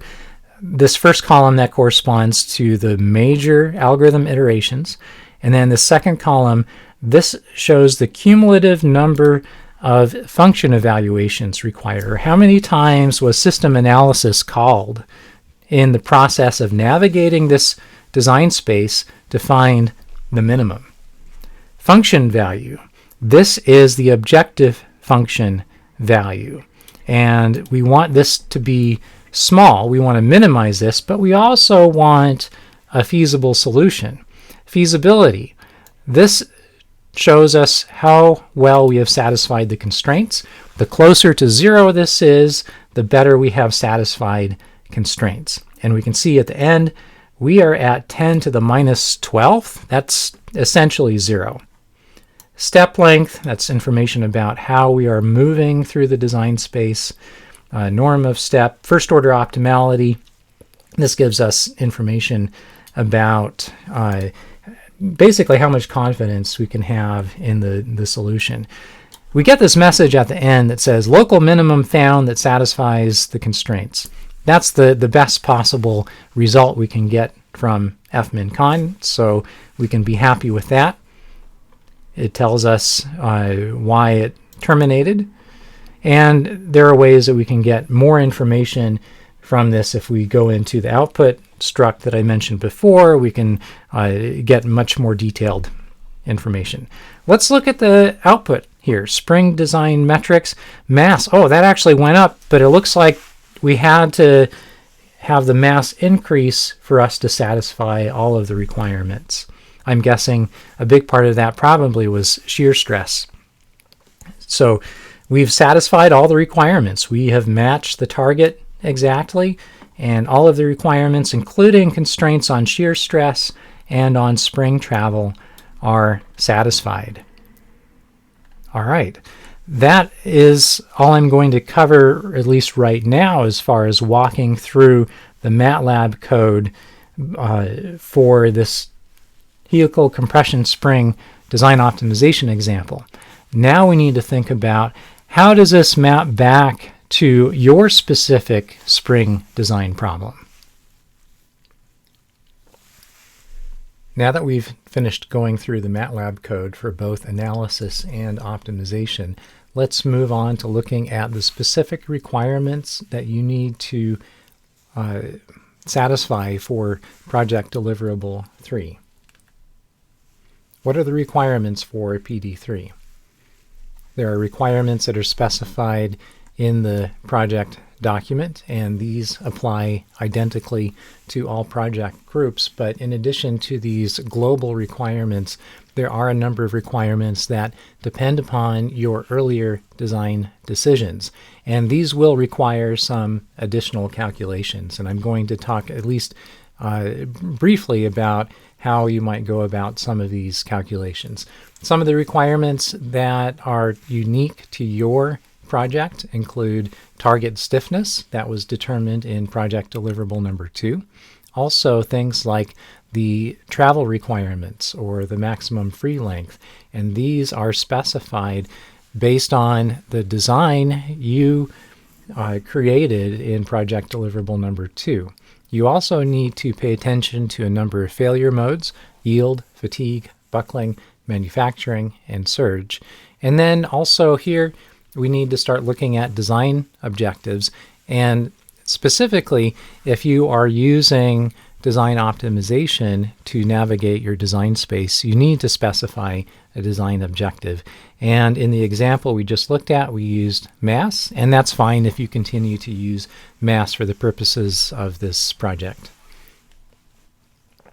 We're going to talk about how to translate these requirements into constraint functions that are compatible with Matlab.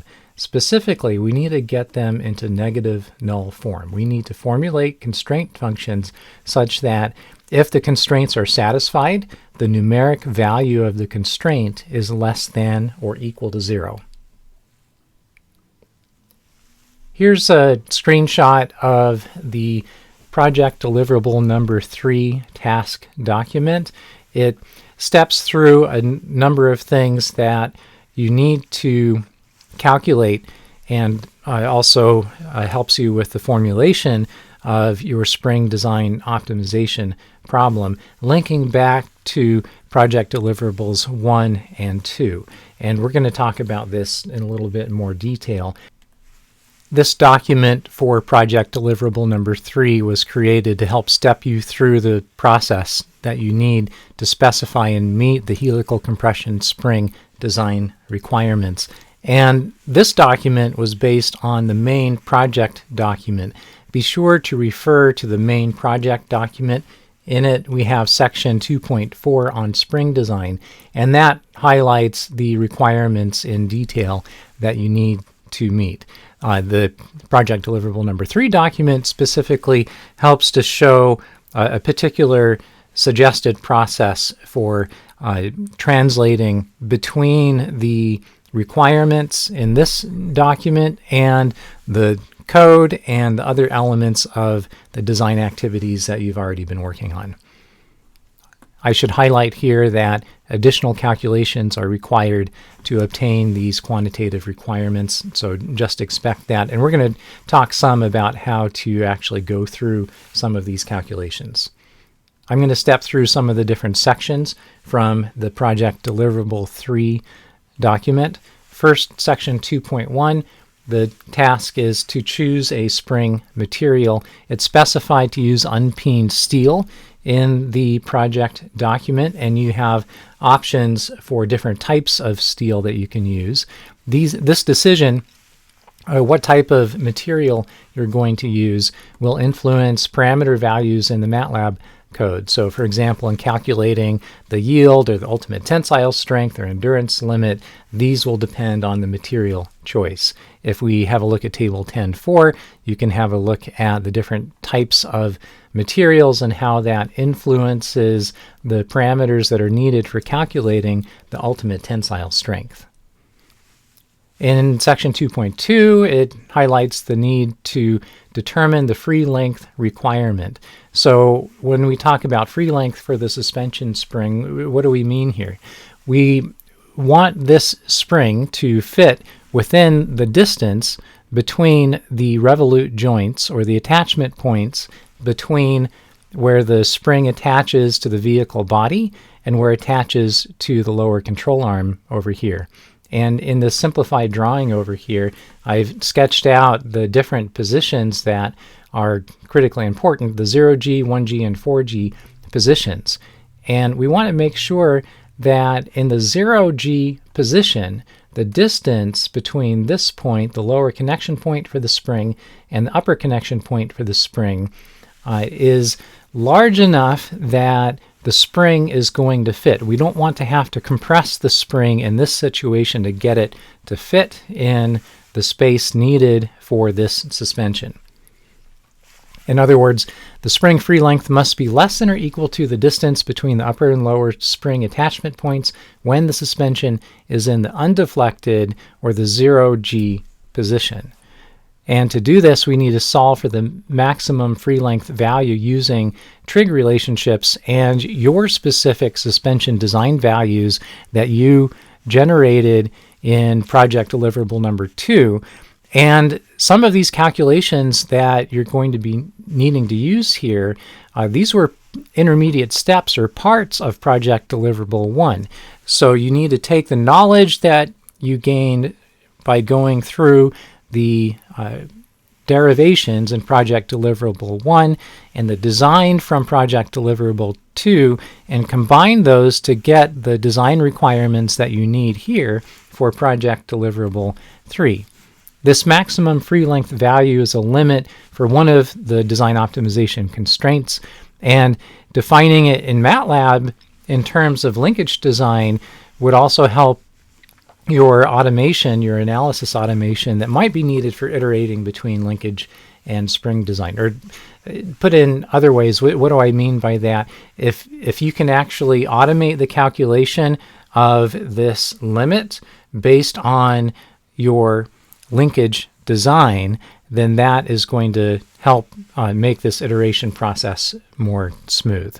Let's look at section 2.3. We need to calculate the minimum travel requirement. If we're looking at the difference between the 0G and the 4G positions, these are the extreme positions of the suspension. We need to make sure that there's enough travel in the spring such that we can transition from the 0G position to the 4G position. We need to know what is the length of the spring between the 0G or the connection points at the 0G position and then again at the 4G position. And when we know that, we can calculate what is the minimum travel required. We want to make sure that we can compress the spring to the 4G position without any of the coils touching. So we need to specify this travel requirement as a constraint in the design optimization problem to make sure that this happens. And one way of formulating it is to say that the deflection of the spring, not of the vertical tire contact patch, at the 4G position must be less than or equal to the free length of the spring minus the solid height of the spring.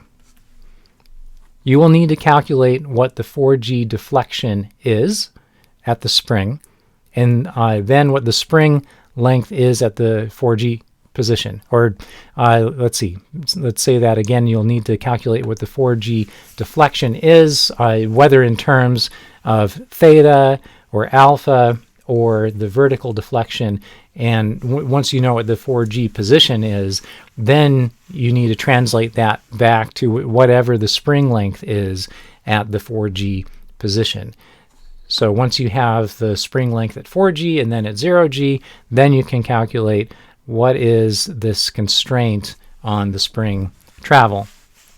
Detailed steps for finding these quantities are in the PD3 task document and are based on information that's provided in the Matlab code. I'm going to go back to the code in a few minutes just to give you a little better sense of what I mean by this, or what is described in the document. How do I actually take this information from the code and everything else in this video and put it all together in a way that allows me to formulate and satisfy these constraints? So how do we obtain these deflection values as outlined in the PD3 document? Let's actually go back to MATLAB, and I'm going to pull up the document over here as well so we can see what we're talking about. This minimum travel requirement. Here are the steps that are outlined. we need to solve for the vertical deflection at 4G using the lines of code for equation 8 in PD1. Okay, so what does that mean exactly? Let's go and have a look at what equation 8 is. I'm going back over here and going through the kinematics example. And we need to find where is equation 8 used. In this code, equation 8 is an intermediate formula, an intermediate equation that we use in root finding.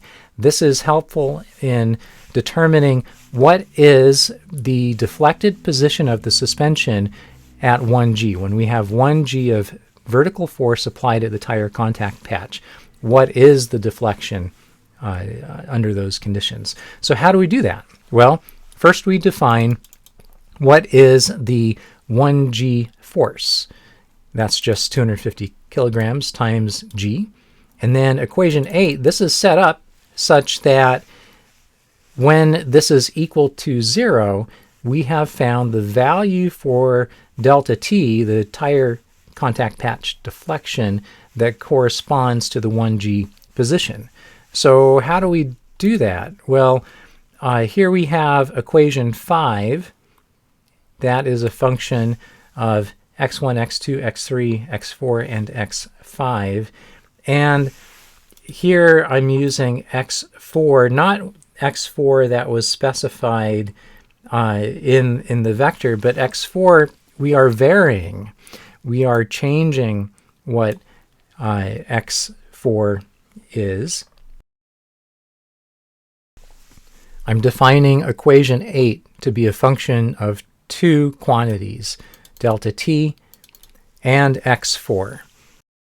Equation 5 quantifies the vertical tire force as a function of tire deflection, vertical tire deflection.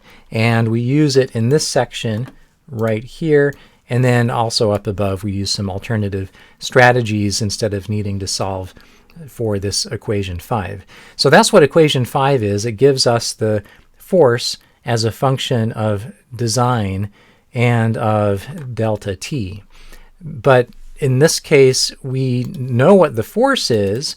We want to find out, well, what's the position when we have a force of 1G?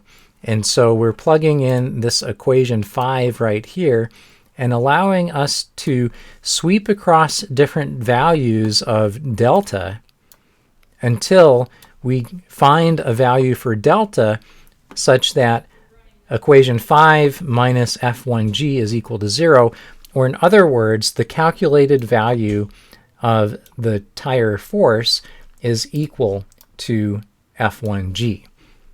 And then once we have solved, or once we've set up this equation, then we can use this equation 8 that we've just defined with the F0 command to do root finding. So what are we doing here? We're using equation 8, and we are telling F0 to sweep over delta T and try to find a value for delta T such that equation 8 is equal to 0. And here we're giving a starting point for the F0 algorithm to use of 0.25. That's the initial guess for what delta T is, and that's going to be in meters. F0 solves this, and then it outputs the value of delta at 1G of force. And so then we can record the output of F0 into this variable delta 1G. All right, now how does that help us with respect to this task? We need to know what's the 4G position. This says solve for the vertical deflection at 4G using the lines of code for equation 8 in PD1. Well, what does that mean exactly? Well, the structure is all here. This does not solve for the 4G position, but it shows us how to do it. So I'm going to just copy and paste these lines of code, and I'm going to create a new section down here.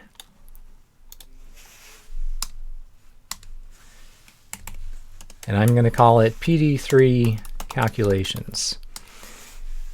I'm going to paste that down here. And instead of F1G, we want F4G. So I'm going to multiply this by 4. And then equation 8, that it was defined previously using this value F1G. Well, I need to change that. I don't want to reuse the variable equation 8 for this function, so I'm going to call it something else. Maybe I'll just call it equation F4G. And then I'm going to replace this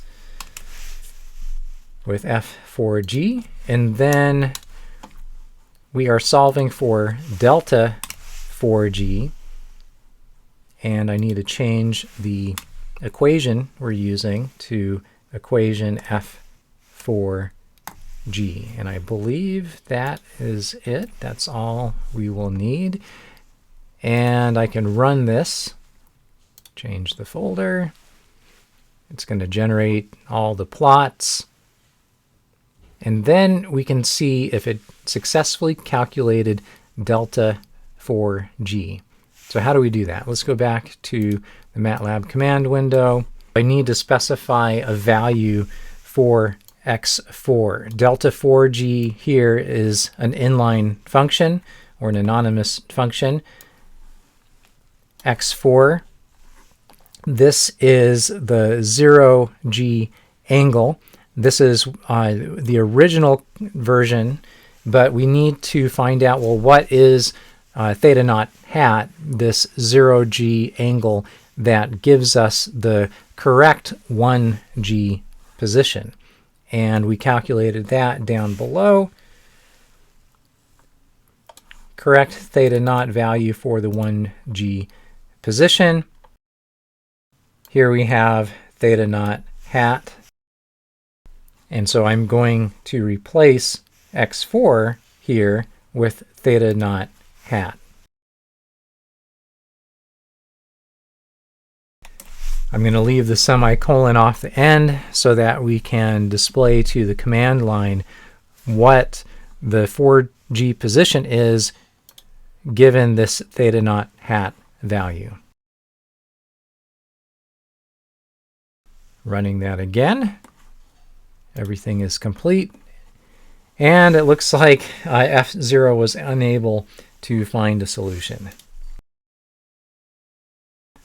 Okay, so what did I do there? I changed the initial guess, and in that case, that made all the difference. It allowed F0 to find a solution that makes sense. And this delta 4G, this is going to be in terms of meters. This is the kind of process that you're going to need to go through for some of these quantitative requirement specifications.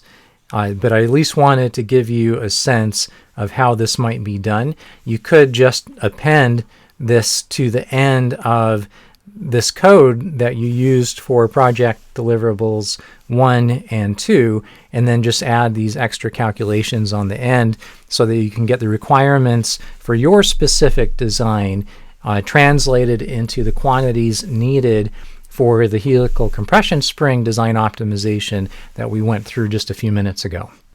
Now that we know the general process for calculating these values based on the MATLAB code, then we can go through and see what the additional or what the rest of the quantities are that we need.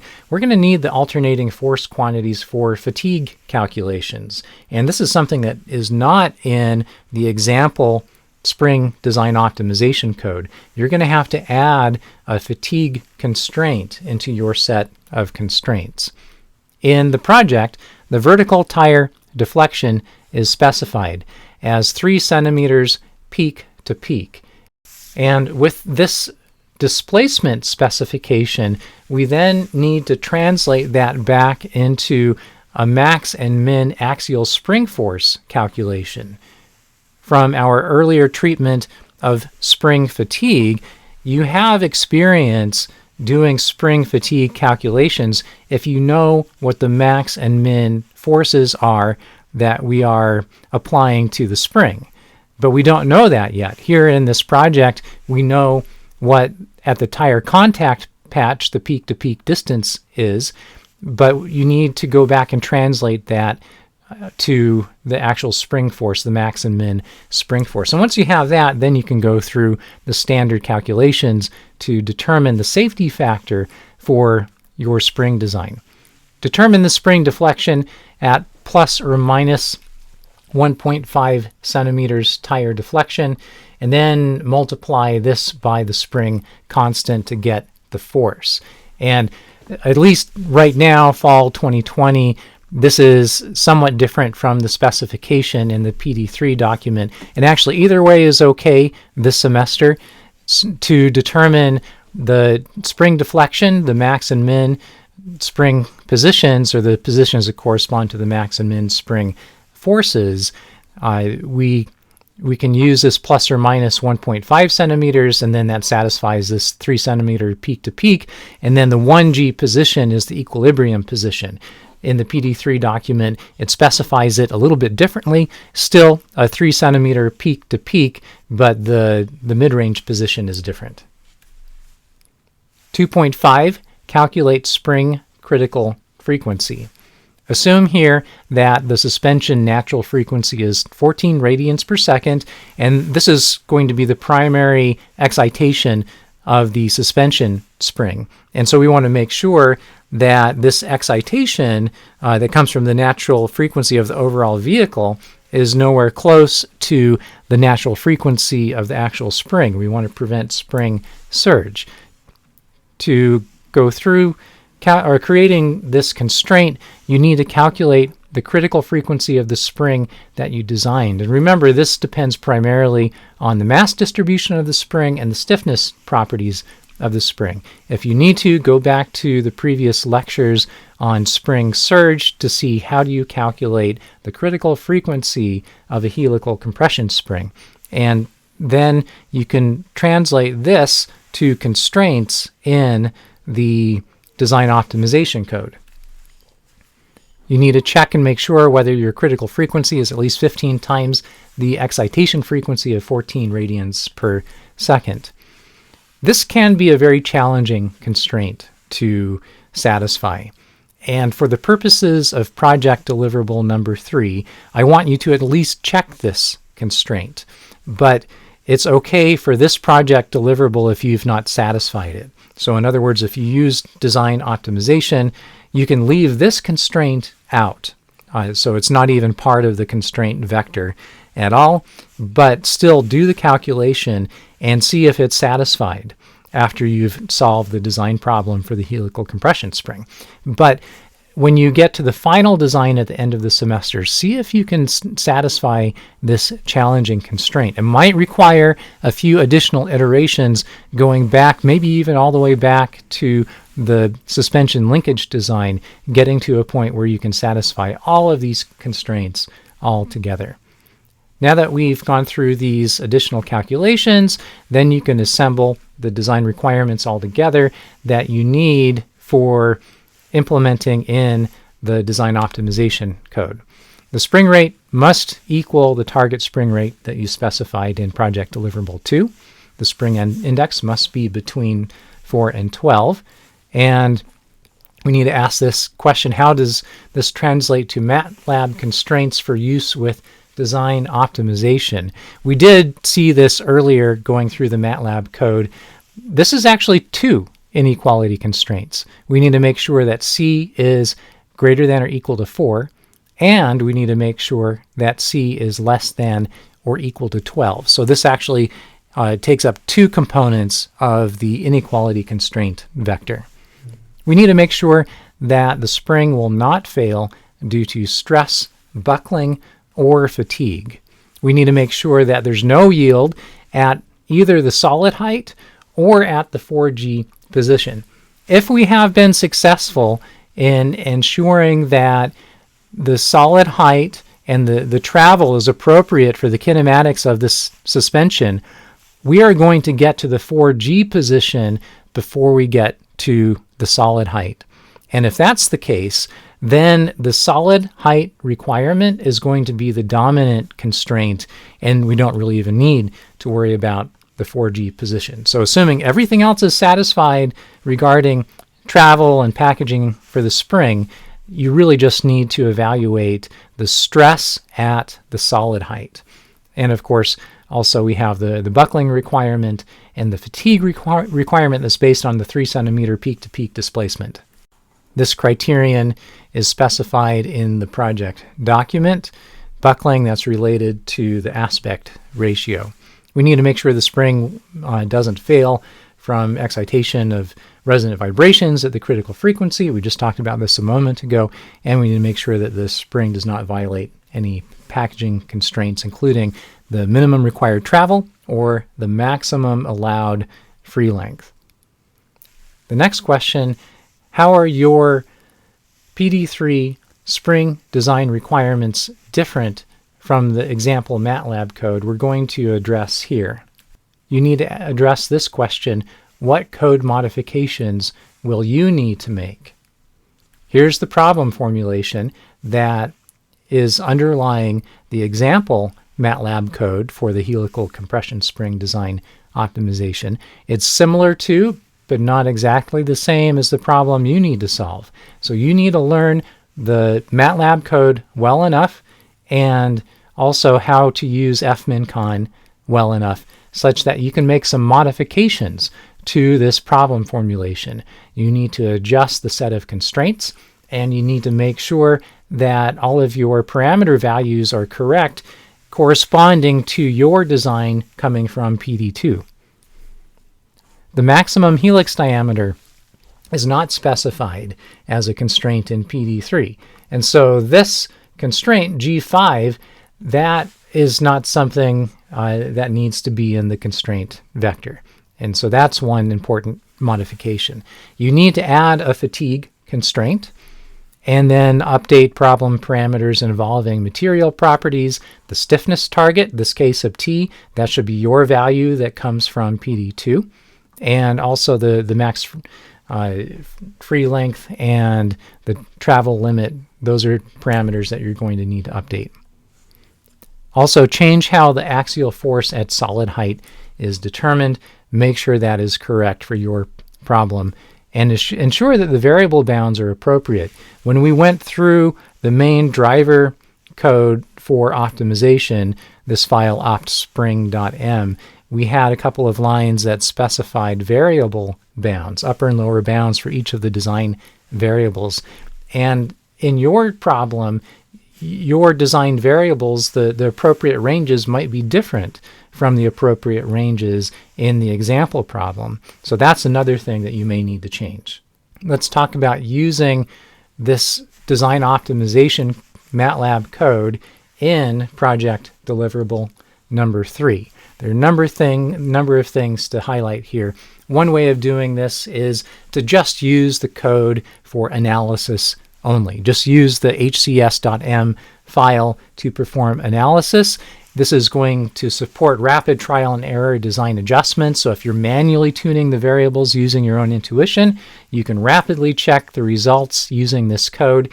And this is fine if your spring design requirements are not too hard to meet. If you happen to specify a design in PD2 such that the requirements are not stringent, then this is a perfectly fine approach. Now remember, thinking back to at least this way of thinking about design processes, it's an iterative process. And this is a tool, this hcs.m file, that's a tool that you can use for analysis in this iterative process. So maybe you make some initial guess for a candidate spring design, and then you enter that into hcs.m to perform the analysis. You check the performance. If things aren't all completely satisfied, if the design is not satisfactory, then you need to use your knowledge of the relationships between spring design variables and all the performance metrics to update the design. And then you take that updated design, feed it back into the analysis. So you can do this rapid trial and error, And if it's not a complicated set of requirements, then this could be just fine. If, on the other hand, your spring design requirements are extra challenging to meet, you might not be able to find even a feasible design using this manual iterative trial and error. So there are a couple of things that you could consider doing. You could either go back to PD2 and redesign your linkage so the requirements are easier, or you could consider using design optimization. Using the same helical compression spring design requirements from your manual design attempt, you can then define and solve the associated helical compression spring engineering design optimization problem. This might require some troubleshooting. If you get some errors in the code, for example, this is pretty common as you modify the code that someone else wrote. If you make some syntax error or something, you might have to do a little bit of troubleshooting. And also you might need to try some initial starting designs, multiple initial starting designs. And why might you need to do that? Well, this is a local optimization algorithm that we're using, fmin_con. We start with the starting point, and then we do some local exploration around it. We're trying to go downhill and satisfy constraints, but what if our starting point is not feasible? And what if fmin_con has a hard time finding a feasible design? There's a chance that fmin_con may fail in finding a feasible design. And if that's the case, you can try a different starting point. So look at what your initial starting design was, try something that's in a totally different part of the design space, and try again. But what if you try, say, 4, 5, 10 different starting points and you never find a design that's feasible using fmin_con? So what if this multi-start approach is not successful after multiple initial guesses? In that case, your helical compression spring design requirements that came from PD2, they either may be just super hard to satisfy, or they might actually be physically impossible to satisfy. You might have a set of inequality constraints such that there's no design that is capable of satisfying all of the constraints simultaneously. And we don't know that ahead of time.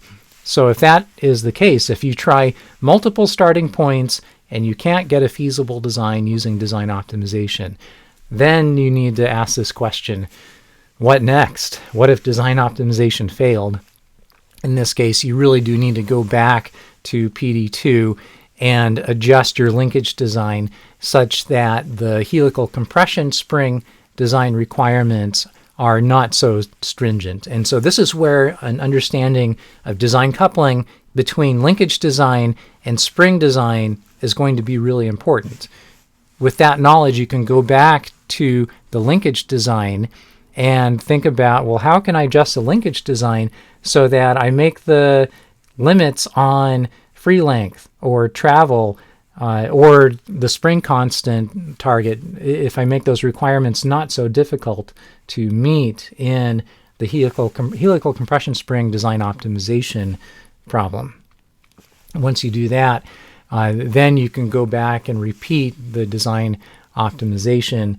And it could involve things like, well, maybe if we could adjust the linkage design such that we can get away with a spring stiffness constant that's lower, maybe that would help, or maybe a larger allowable free length. It helps to have some sense of what is really the biggest bottleneck, what's the most limiting factor in your helical compression spring design, so that then you can go back to the linkage design and try and relax that limitation. Once you have this revised linkage design, you can attempt to resolve the design optimization problem with updated requirements. And if that doesn't work out on the first try, you might need to go back, you might need to iterate. And this is one reason why design automation tools are really helpful.